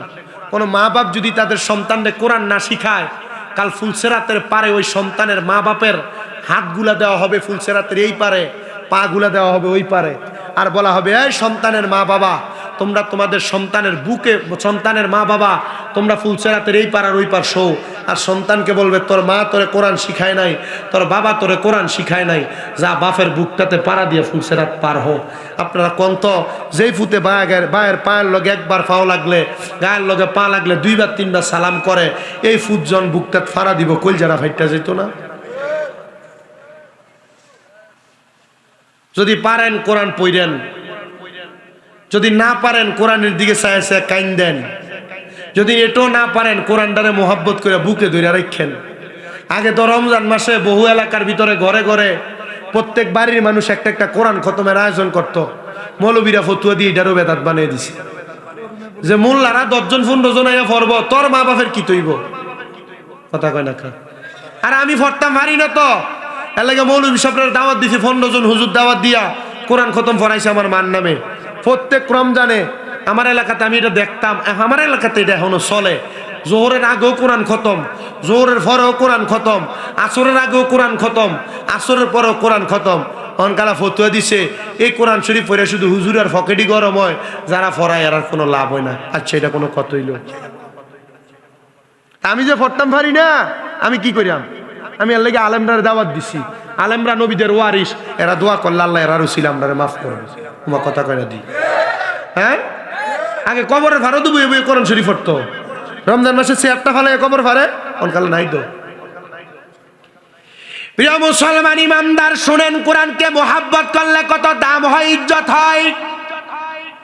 পর্দার অন্তরালের মা বোনেরা যারা রমজান মাসে মার্কেটিং নিয়ে ব্যস্ত থাকেন, শপিং করা নিয়ে ব্যস্ত থাকেন, যারা কোরআন পড়তে পারি না বইলা কোরআনটারে দৈরও দেখেন না, আমি আপনাদের জন্য একটা মহামূল্যবান আলোচনা তকরির করতেছি, শোনেন। আল্লাহর নবীর একজন প্রখ্যাত প্রেমিক, প্রখ্যাত আশেক, যিনি দামেস্কের বড় মসজিদের মধ্যে ইমামতি করতেন, উনি বলেন, ও দুনিয়ার মানুষ, আমি তোমাদের কাছে আমার একটা ভালো কর্মের কথা বলি। দামেস্কের ওই বড় মসজিদের ইমাম বলে, যখন আমি যেই জায়গার মধ্যে কোনো কবরস্থান দেখতাম, আমি ওই কবরস্থানের সামনে দাঁড়াইয়া যাইতাম আর দোয়া করতাম, আল্লাহ, ও আল্লাহ, এই কবরবাসীর উসিলায় তুমি আমারে মাফ করে দাও। আল্লাহ, এই কবরে যে মানুষ আছে, এই কবরের মানুষটা কেমন আছে আমি জানি না, আল্লাহ তুমি আমারে মাফ করে দাও। দামেস্কের ওই ইমাম সাহেব বলেন, আমি একদিন দামেস্ক থেকে শাম দেশ এবং ইয়ামেনে ব্যবসা করার জন্য রওনা করলাম। যখন আমি ব্যবসা করার জন্য রওনা করলাম, রে ও দুনিয়ার মানুষ, আমি হঠাৎ করে দামেস্কের বর্ডারের মধ্যে দেখলাম একটা বিশাল কবরস্থান দেখা যায়। ওই কবরস্থানটা দেখা আমার একটু মায়া লাগলো কবর জিয়ারত করার জন্য। আমি প্রবেশ করলাম, ওই কবরস্থানে প্রবেশ কইরা আমি জিয়ারত করতে লাগলাম। সূরা ফাতিহা পড়লাম, সূরা ইখলাস পড়া আল্লাহর দরবারে হাত বাড়ায় দিলাম, ওগো আল্লাহ, এই কবরবাসীর উসিলায় তুমি আমারে মাফ করে দাও, তুমি আমারে মাফ করে দাও। আল্লাহর ওই বুজুর্গ বলেন, রে ওই কবরস্থানে প্রবেশ করার সাথে সাথে হঠাৎ করে আমি আমার নাকের মধ্যে একটা অদ্ভুত সুন্দর নাকের মধ্যে সুঘ্রাণ অনুভব করতে লাগলাম। আমি ওই সুঘ্রাণটা পাইয়া হঠাৎ করে তালাশ করতে লাগলাম। এই কবরস্থানের মধ্যে মনে হয় কোনো নতুন কবর হয়েছে, ওই নতুন কবরে আমি জিয়ারত করব। আল্লাহর ওই বুজুর্গ বলেন, আমি তালাশ করতে করতে কোনো কবর পাইলাম না, যে কবরের মধ্যে কোনো নতুন কবর। কিন্তু আমি হঠাৎ করে যখন কবরগুলার সামনে দিয়ে হাঁটতেছি, দেখলাম একটা কবর ভাঙা। ওই ভাঙা কবরের ভিতর থেকে আমার নাকের মধ্যে সুঘ্রাণ আসতেছে। জোরে কোন আল্লাহু আকবার। আল্লাহর ওই বুজুর্গ বলেন, আমি ওই ভাঙা কবরের সামনে দাঁড়াইলাম, নাকের ঘ্রাণ টান দিলাম, অনুভব করলাম এই কবর থেকেই সুঘ্রাণ আসতেছে। দাঁড়ায়া দাঁড়ায়া আমি চিন্তা করতে লাগলাম, হাইরে এই কবর জানি কার, কোন এমন ভাগ্যবান ব্যক্তি যার কবরের ভিতর থেকে এত সুন্দর সুঘ্রাণ আসতেছে। যখন আমি এমন তালাশ করতে লাগলাম, হঠাৎ করে আমি দেখতে পাইলাম এলাকার একজন মুরব্বী, এলাকার একজন বুড়া মানুষ সামনে দিয়া লাঠি ভর দিয়া দিয়া যায়। আমি এমন অবস্থা দেখা হঠাৎ করে ডাক দিলাম, হ্যাঁ মুরব্বী বাবা, আপনি আমার একটা প্রশ্নের জবাব দেন। এই যে কবর দেখা যায়, এই কবরটা কার, আপনি কি আমারে বলতে পারবেন? আমারে জবাব দিয়েছে, বুজুর্গ আলেমী দ্বীন, এই কবর তো এলাকার কোনো গণ্যমান্য ব্যক্তির না, এই কবর হলো এলাকার একজন কাঠুরিয়া, যিনি জঙ্গলার মধ্যে ঘুরে ঘুরে কাঠ কাটতেন। ওনার বাড়ি হলো দামেস্কের মসজিদের পশ্চিম অঞ্চলের মধ্যে। আল্লাহর বুজুর্গ বলেন, আমি সামনের দিকে হাঁটতে লাগলাম, তালাশ করতে লাগলাম এটা কার ঘরে, এমন কোন ঘর আছে নাকি যিনি জঙ্গলায় কাঠ কাটতে ইন্তেকাল করেছেন। আমি তালাশ করতে করতে একটা ঘরের দরজায় গেলাম, দেখলাম ঘরের দরজাটা বন্ধ করা।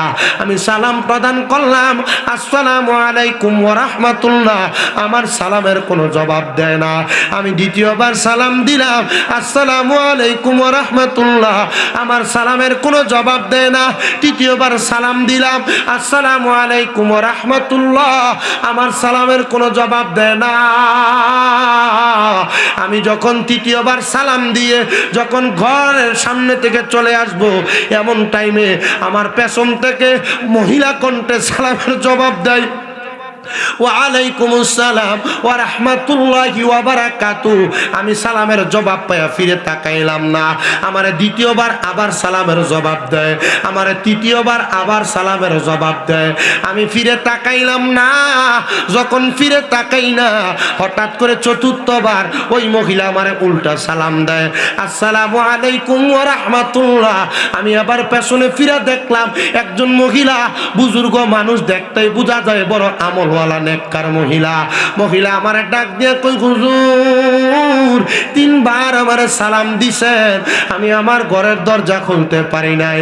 হুজুর নামাজরত অবস্থায় ছিলাম। হুজুর বলেন আপনার মতো একজন বুজুর্গ আমার ঘরের দরজায় কেন আগমন করলেন? হুজুর ডাক দিয়ে কই, এ মা, আপনার কাছে জানতে চাই আপনি কি ওই ভাগ্যবান স্ত্রী যার স্বামী ছিলেন একজন কাঠুরিয়া? বলে হে হুজুর।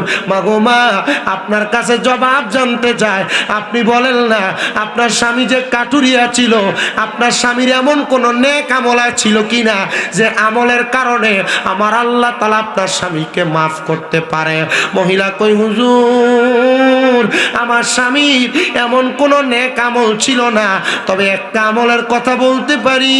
আমার স্বামী যখন জঙ্গলাতে যাইয়া কাঠ কেটে কেটে আনতেন, সন্ধ্যাবেলা আমার কাছে চাউলগুলা দিয়া আটাগুলা দিয়া আমার স্বামী গোসল করে ওযু বানায়া নামাজের মুসল্লাতে বসতেন।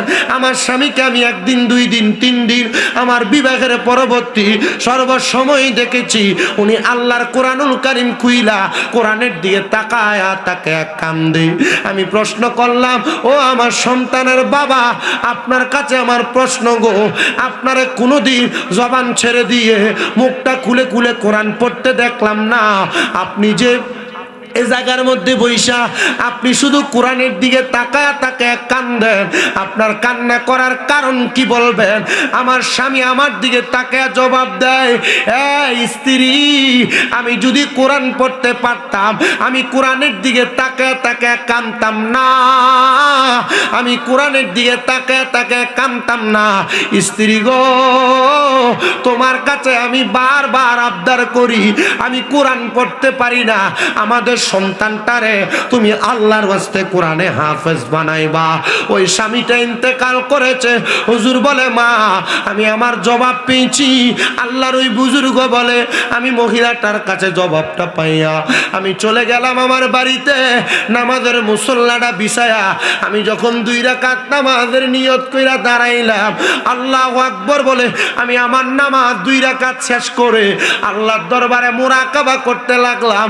আল্লাহ গো, ও আল্লাহ, আপনার দরবারে ফরিয়াদ, মাবুদ এইটা কেমন বান্দা, কাজ করতো জঙ্গলাতে কাঠ কাটতো, তার কবর থেকে তুমি কেমনে সুঘ্রাণ দিলা?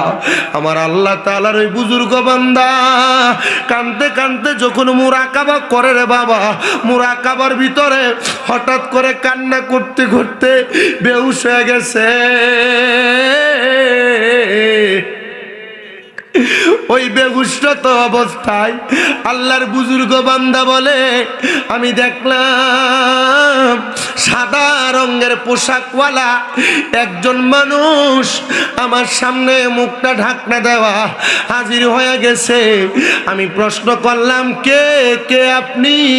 উনি আমারে জবাব দেয়, আমারে চিনো না, আমি হইলাম ওই ব্যক্তি যার কবর থেকে তুমি সুঘ্রাণ পাইছো। বলে, আপনার এত সুঘ্রাণ কবরে কেমনে আসলো গো? তিনি জবাব দেয়, অন্য কোনো কারণে না, আমি যে দুনিয়াতে কোরআন পড়তে পারতাম না, শুধু কোরআনের দিয়ে তাকায়া তাকায়া চোখের পানি ফালায়া ফালায়া কান্না করার কারণে আমার আল্লাহ আমার কবরটারে সুগন্ধি যুক্ত কবর বানায়া দিছে। এ চরবাড়ির মানুষ, এ দাড়ি পাকা মুরব্বী বাবা, দাড়িগুলা পেকে গেছে, দুনিয়ার সংসারের কামাই রুজি করতে যাইয়া কোরআন তেলাওয়াত শিখতে পারেন নাই, নামাজও ঠিক মতো পড়তে পারেন নাই। যুব সমাজ, তোমরা যারা কোরআন পড়তে পারো নাই, তোমরা যারা ঠিক মতো নামাজ পড়তে পারো নাই, কোরআন তেলাওয়াত শিখতে পারো নাই, আমি তোমাদের সবার কাছে করজোরে আবদার করি, দুনিয়ার জমিনের মধ্যে তাইকা আল্লাহ তাআলার ইবাদত বন্দেগি দিয়া জীবন সাজাইতে পারবা কিনা জানি না। রমজান মাস যেহেতু সামনে আসতেছে, আল্লাহর কোরআনটারে হাতের মধ্যে নিয়া তাকে তাকে কানবা।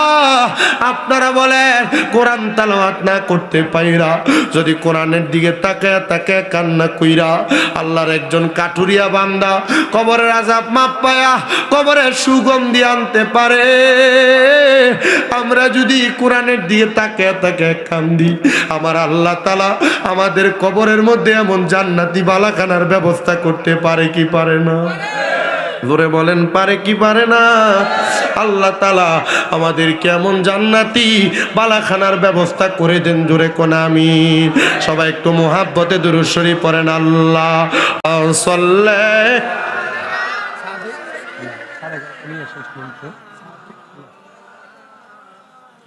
ওয়ালা আলি সাইয়্যিদিনা। কবর যদি করবালো কোরআন তুমি পড়ো ভালো, শান্তি যদি পাইতে চাও গো হায়রে দুনিয়াতে কর আমল না মায় আল্লাহ হুম্মা সাল্লে মোহাব্বতে মাওলানা মুহাম্মদ ওয়ালা আলি সাইয়্যিদিনা। নূর নবীজি নূরের টুকরা হয় না জাহার তুলনা, ওই নবীজির দিদার পেতে মন হইয়াছে দিওয়ানা। আল্লাহ হুম্মা সাল্লে মোহাব্বত নিয়ে মাওলানা মুহাম্মদ ওয়ালা আলি সাইয়্যিদিনা। এই কোরআন তেলাওয়াতের আরেকটা বড় কারগুজারি শোনায়, একটু মনোযোগ দিয়ে শুনুন। অসুবিধা হবে, কষ্ট হবে আপনাদের, আমি বুঝতে পারছি। যেহেতু চর বাড়ি দেখছি, আমি মনে করছিলাম যে হয়তো নদীর আইলেই কোনো মাহফিল হবে। ঠিকই তো, নদীর আইল, নদী এইটা। আমার ভাই এই যে মাওলানা মুফতি মোবারক রেজা কইতেছে, ভাই সর বাড়ি যেমন নাম, তো সরের দিকে যাইতেছি আমরা, তো বুঝতে পারছি। হ্যাঁ আমার বলছে তো, আপনি যেখানে মাহফিলে যাবেন জানেন এটা কোন জায়গা, ডাইনে সনাতনী, বামে সনাতনী, উত্তরে সনাতনী, দক্ষিণে সনাতনী। আমি কি এই জায়গায় ওয়াজ করলে মজা পাওয়া যায়? কেন? কোরআনের নূর তাদেরকে আকর্ষণ করে করে তাদেরকে কোরআনের দিকে টানবো। মার হাবা কন, আরো জোরে কন না মার হাবা। আপনারা কন তো, কোরআনুল কারিমের নূর চাইলে একটা বদমাইশ হারাম মাখর মানুষ, একটা নেশাখোর মানুষ এটারে টাইনা জান্নাতের দিকে আনতে পারে কিনা? আসতে কয় পারে কিনা? কারণ আপনি আপনার হুতেরে তো আপনি কোরআন শরীফ শিখান না। এটারে 6 কেজি ওজনের ব্যাগ একটা কান্দে দিয়ে সকালে ফাড়ায় কিন্ডার গার্ডেনে, কথা কয় না। অঙ্ক ইংরেজি যে হুজুরে পড়ায় এরা বেতন দেয় 2000 টাকা, কিন্তু মক্তবের 50 টাকা বেতনের লাগে 3 বার জান লাগে ঘরের দরজা, ঠিক কিনা? আব্বাজি কি জবাব দিবেন? আশেক তো লেখে, কোরআন শিখাও ছেলে মেয়েকে ও হে মুসলমান, জান কবজের সময় তোমার হবে রে আসান। আর সকালবেলা হুজুর ডাক লাগে, হুজুর এ কাম নাই নাকি? মানুষ ঘুমায় ডিস্টার্ব হয়, কয়নি? ওরে একটি ছেলে আলেম হলে পড়বে কোরআন মৃত্যু কালে, আরে দূর হবে বিয়াদমে শয়তান, থাকবে রে ঈমান, জান কবজের সময় তোমার হইবে রে আসান। বলো কোরআন শিখাও ছেলে মেয়েকে ও হে মুসলমান, জান কবজের সময় তোমার। ওরে একটি মেয়ে আলেম হলে আরে পড়বে কোরআন বিধান মৃত্যুকালে, আরে দূর হবে বিয়াদবে শয়তানে থাকবে রে ঈমান, জানে কবজের সময় তোমার হইবে রে আসান, বলো জানে কবজের হইবে রে আসান, বলো কোরআন শিখাও ছেলে মেয়েকে ওহে মুসলমান, জানে কবজের সময় তোমার হইবে রে আসান। জবান বন্ধ নাই, জোরে জোরে পড়েন না আলহামদুলিল্লাহ। তো দুনিয়ার সবচাইতে নিকৃষ্ট মানুষ নেশাখোর, নেশা করে। কি করে? নেশা করে, মদ খায়, মাতাল অবস্থায় রাস্তাঘাটে পড়ে থাকে। এর আব্বা আম্মা চিন্তা করলে এরা মনে হয় একটা বিয়ে করায় দিলে মনে হয় নেশা ছাইরা দিয়া বালা পথে আসে। এরা বিবাহ করাইছে, যে মেয়েকে বিবাহ করাইছে মেয়ে খুব আবেদা, বড় সলেহা, তার মনে একটা নেক আশা, আল্লাহ আমার বিবাহের পরে আমার যদি একটা সন্তান হয় এটা যেন নেককার হয়, এটা যেন নামাজি হয়, এটা যেন আলেমি দিন হয়, এটা যেন ফুফাজে কোরআন হয়। মিশা কথা কই অনেকে বিয়ে করায় না। আমার ফলা খুব বালা, নামাজি মানুষ, ভদ্র মানুষ, টুপি টাপি ভরাই লইয়া যায়, মাশাল্লাহ, এক ওয়াক্ত নামাজও পড়ে না। করে না? করে না বিয়া? হ্যাঁ, অভাব নাই, ঠিক কিনা? আছে কিনা? অভাব নাই, বেশি। আচ্ছা, এটাও নাই তো, সব যদি ওয়াজ করি বক্তা তো আরো আছে, তারা করতো না, সবাই তো ওয়াজ করতো। আমি আপনাদের কাছে যেগুলা বলতেছি আপনাদের কি এগুলা বুঝতেছেন আপনারা?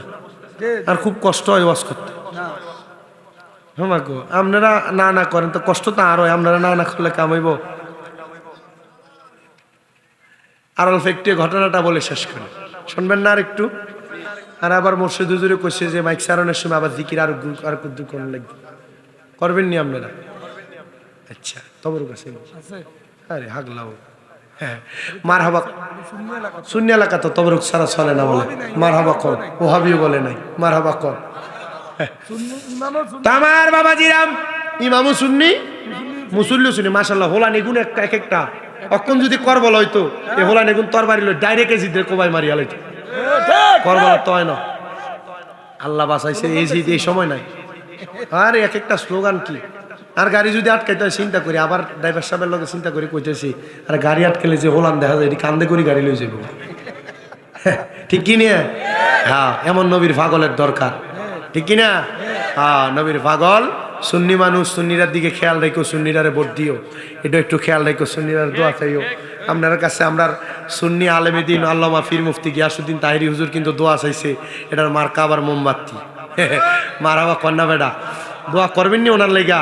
আবার আমাদের কুমিল্লা 6 আসনের যিনি সুন্নি জোটের সম্মানিত সমর্থিত প্রার্থী বাংলাদেশ ইসলামী ফ্রন্টের, হ্যাঁ কইতেছি, বাংলাদেশ ইসলামী ফ্রন্টের অধ্যক্ষ জনাব মাসুম বিল্লাহ মিয়াদি সাহেব, উনিও কুমিল্লা 6 আসনে, উনিও আবার মোমবাতি মার্কায় দাঁড়াইছে, দোয়া চাইছে। দোয়া করবেন না আপনারা? আমি কোনো ভোট চাই না। আবার আপনার হাজীগঞ্জ আসনও তো আবার শেয়ার মার্কা আসেনি, কেডাইডা আওলাদের রসুল সৈয়দ মোহাম্মদ বাহাদুর শাহ মুজাদ্দিদি হুজুর কেবলা, উনিও দাঁড়াইছে চেয়ার মার্কা নিয়া। আমরার কথা হইলো দোয়ার দরকার। কি দরকার? কথা কয় না, কি দরকার? ভোট দিবেন কিনা এটা আপনার বিষয়, কথা কয় না, এটা যার যার নৈতিক দায়িত্ব। আল্লাহ রসুলের পক্ষে থাকবো, আল্লাহ নবীর ভাগলের আমরা দোয়া করবো, আর এটা তো রসুলের বংশধর, মারহাবা কন্যা, এটা যার যার নিজ নিজ দায়িত্ব। আমি ভোট চাই না মাহফিলে, কারণ আমি যদি আর মার্কা মোমবাতি, আমি যদি আপনার কাছে ভোট চাই, বিশাল প্যান্ডেল করবো, প্যান্ডেল করি, জনপ্রতি মাথা পিছু 500 করে টাকা দেবো, এরপরে বিরিয়ানির হোল্ড একটা হাতে হাতে ধরাই দেবো, এরপরে আই কমু যে আমার মার্কা মোমবাতি আপনারা ভোট দিয়ে, আমার মার্কা শেয়ার ভোট দিয়ে, আমার মার্কা একতারা ভোট দিয়ে, আর কোনো নির্বাচনও করি না, ভোটও চাই না। আল্লাহ এই সব ফাটিলে দোয়া চাই, ঠিক আছে নি? আল্লাহ কবুল করো, আমিন কন। একবার মুহাব্বতে দুরূদ শরীফ পড়েন, আর একটা কারগুজারি শুনে চলে যাবো। আল্লাহুম্মা সাল্লি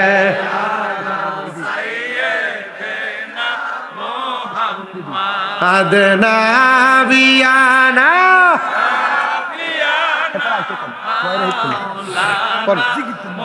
হাম্মাদ আল্লাহুম্মা সাল্লি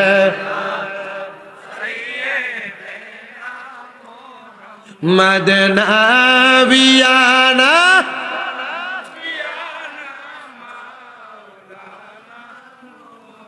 প্রিয় মুসলমান দোস্ত বুজুর্গরাম, একটু মনোযোগ দিয়ে শোনেন। নেশাখোর মানুষ মিথ্যা কথা বলে, বুজুর্গ মহিলাটারে বুজুর্গ মেয়েটারে বিবাহ করে আনছেন, বাসর ঘরে প্রবেশ করার সময় নেশাখোরটা নেশা করে বাসর ঘরে প্রবেশ করেছে। স্ত্রী তার পাগুলার মধ্যে ধইরাম ডাক দিয়ে বলতেছেন, ও কলিজার স্বামী আমার, আজকে বাসর রাত্র তো পবিত্র একটা রাত্র, আপনি আজকে রাত্র নেশা করে আসছেন। স্বামী ডাক দিয়ে বলতেছে, স্ত্রী আমার, আমি নেশা করেছি, তবে অল্প একটু, অন্য দিনের তুলনায় খুব কম। আমার স্বাভাবিক অবস্থা। দেখবেন এলাকায় এমন অনেক নেশাখোর আছে, নেশা না করতে পারলে মাথাটা ঠিক থাকে না। বাবা খাওয়ার টাকা না থাকলে এলাকার কলডি চুরি করে লইয়া জাগা। দেখবেন নেশা করার গাঞ্জা খাওয়ার টাকা না থাকলে মসজিদের তারও চুরি করে লইয়া জাগা। কথা কন্যা এমন নেশা করো বাবা করিয়া বা করা আছে না নাই?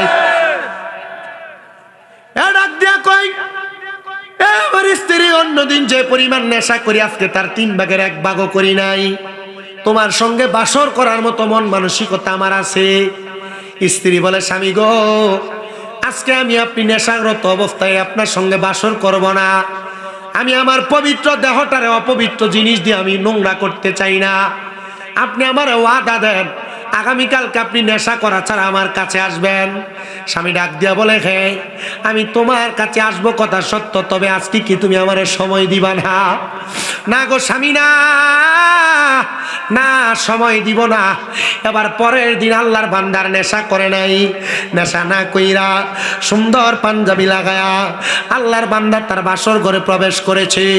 বাসর ঘরে প্রবেশ করার সাথে সাথে স্ত্রী যাইয়া যখন তার স্বামীর হাবভাব বুঝতে পারলেন তার স্বামী নেশা করে নাই, সাথে সাথে যাইয়া স্বামীটার পাগুলার মধ্যে ধরে মাপ চাইতেছে, মানে সালাম করতেছে।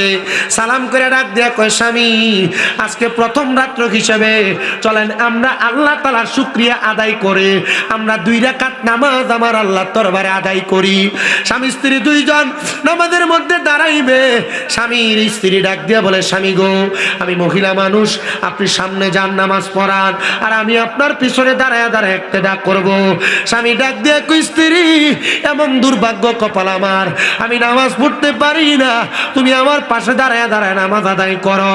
আমি তোমার সঙ্গে ফলো করে করে আমি তোমার সঙ্গে নামাজ পড়বো। দুইজন নামাজ আদায় কইরা হাত উঠে দোয়া করে, আল্লাহ আমরা যেহেতু বাসর ঘরের মধ্যে নামাজ আদায় করতেছি, আল্লাহ গো আজকে মিলনের উসিলায় আপনি আমাদের কি বাদিকা সলিহীন একটা নেককার সন্তান দান করেন। যখন নেককার সন্তানের দোয়া করে স্বামী স্ত্রী দুইজন তাদের মিলবন্ধনে আবদ্ধ হয়ে গেছে। ওই মেয়েটা ডাক দিয়া কয়, জগতের মানুষ, আমার বাসর ঘরের পরের দিন থেকে আর একটা দিন আমার স্বামী নেশা করা ছাড়া থাকে নাই। প্রত্যেকদিন নেশা করে করে গভীর রাত্রে আমার ঘরে আইসা ঢুকতো। আমি আমার স্বামীটার দিকে তাকায় তাকে আফসোস করতাম আর বলতাম, আল্লাহ আপনি আমার কি স্বামী দিলেন। আমার বড় আশা ছিল আমার স্বামী হবে একজন নেককার মানুষ, আল্লাহওয়ালা মানুষ। আল্লাহ গো, আমার স্বামী নেশা করে আসে, আমি স্ত্রীর কোনো খোঁজ খবর নেয় না।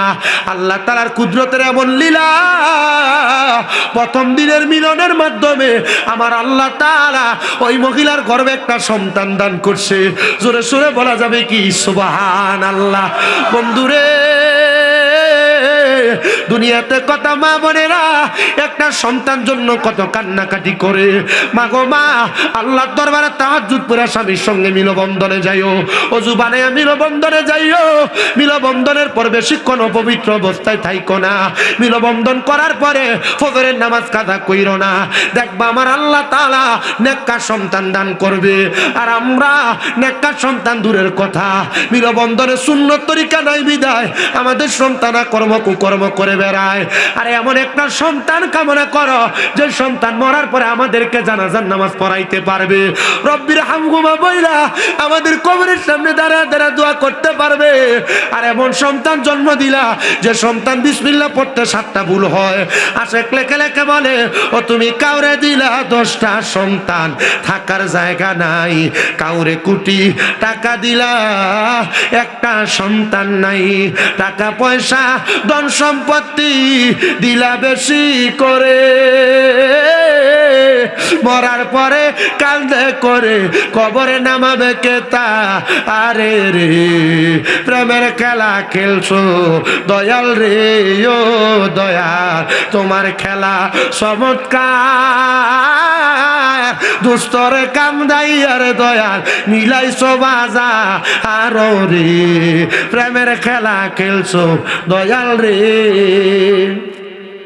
নির্দোষীরে রাখো দয়াল ববের জেলখানাই আবার অপরাধ কো রিয়া কেহ শাস্তি নাহি পায় হাকিম হইয়া হুকুম করো পুলিশ হইয়া ধর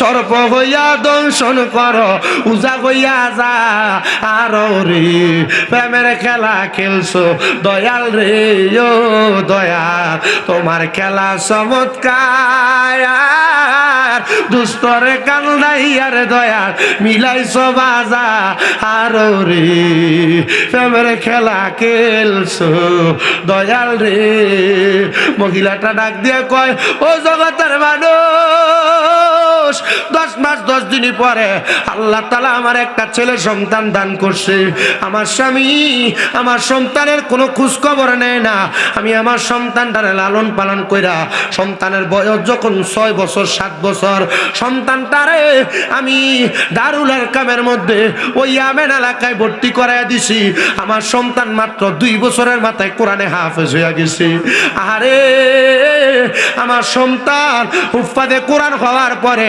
আমি মার কাছে আইসা হাতগুলার মধ্যে ধরে ডাক দিয়া কয় মায়া ও মা তোমার কাছে আমি আবদার জানাই গো মা গো মা আমার আব্বা জানরে বলবানি আমার 10টার বন্দির মধ্যে মাদ্রাসাতে যারা কোরআনে হাফেজ হয় এদেরকে মাদ্রাসা থেকে মাথায় পাগড়ি দেওয়া হয় আম্মাজি সকল সন্তানের বাবারা যাবে আমার আব্বা জানকে আমার সঙ্গে যাবে মা জননী বলে বাবা আমি তোমার আব্বা জানের ব্যাপারে তোমার নিশ্চয়তা প্রদান করি না যাও যাও যাও তোমার আব্বা জানের পরিচয় তুমি দিবি কিনা এটা নিতান্তই তোমার বিষয় তুমি যাইয়া মাদ্রাসা থেকে তোমার সম্মাননা গ্রহণ করো ওই সন্তান মাদ্রাসাতে সবার বাবা আসছে কিন্তু নিজের আব্বা জান নাই মাথার মধ্যে পাগড়িটা পইরা বাড়িতে কান্না করতে করতে রাত্রবেলা ঘুমায় না ডাক দিয়ে কয় মা এই পাগড়িটা আমার মাথায় যে দেখেন আমার আব্বা জান যদি বাড়িতে আসে আমি এই পাগড়ি আমার আব্বা জানের মাথায় পরাইয়া দিব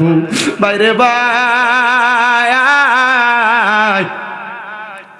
সন্তান রাত্রে ঘুমায় না যখন বাবা ঘরে আসার শব্দ পাইল ওই আব্বা জান ঘরের মধ্যে আগমন করছে অন্যদিন যেমন নেশা করে বাড়িতে আসে ওই দিন আর নেশা করে বাড়িতে আসে নাই সন্তানের মা ডাক দিয়ে কয় স্বামী আজকে আমি আপনাকে দেখে বড় হতবিলম্ব হয়ে গেলাম আপনাকে দেখে বড় কিংকর্তব্যহীন বিমরয় হয়ে গেলাম অন্যদিন নেশা করে বাড়িতে আসেন আজকে আপনি কেন নেশা করেন নাই ওই স্বামী ডাক দিয়া কই স্ত্রী আমি খবর পাইছি আমার সন্তান মাত্র 8 বছর বয়স তার সিনার মধ্যে কোরআনুল কারীম মুখস্থ হয়ে গেছে স্ত্রী রে আমার সন্তান নাকি আমারে পাগড়ি পরিধান করানোর জন্য অপেক্ষা করতেছে আমি চিন্তা করলাম আজকের দিনেও যদি আমি নেশা করি আমি আমার আল্লাহর কাছে মুখ দেখাইতে পারবো না সন্তান বাবার গলার আওয়াজ শুই না বাবার মাথার মধ্যে নিজের মাথার পাগড়িটা খুইলা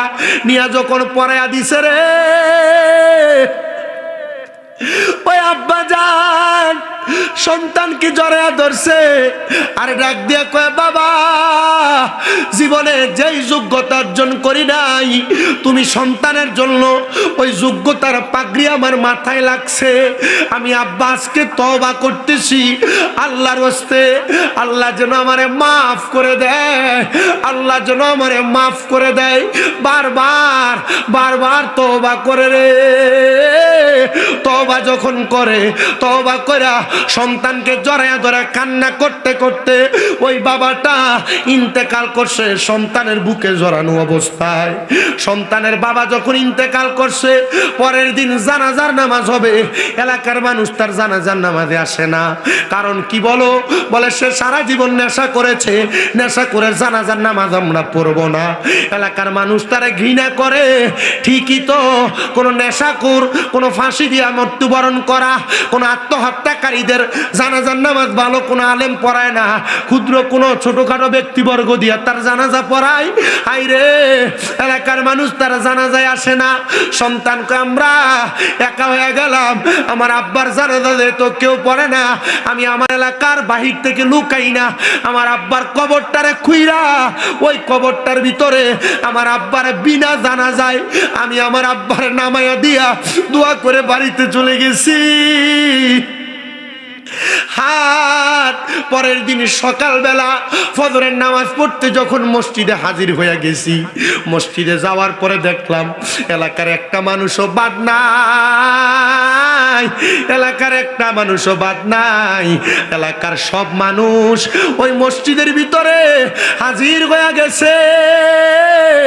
আর জিজ্ঞাসা করে, হুজুর নারে তাকবীর, নারে রিসালাত, নারে গাউসিয়া, আহলে সুন্নাত ওয়াল জামাত, হযরত মাওলানা শামীম রাজা আল আবিদি সাহেবের আগমন। চরবাড়িবাসীর পক্ষ থেকে শামীম রাজা আবিদির আগমন। এই মাহফিলের পক্ষ থেকে সবাই জোরে কোন মারহাবা। এই মসজিদ হুজুরের সালামানি দাও, আমারও সালা। না না না, আপনার সালা ঠিক আছে। দেখছেন চেহারা কি গুলগুল্লা সুন্দর। আমি কইছি তাড়াতাড়ি বিয়া করো, তুমি সুন্দর মানুষ, তাড়াতাড়ি বিয়া না করলে তো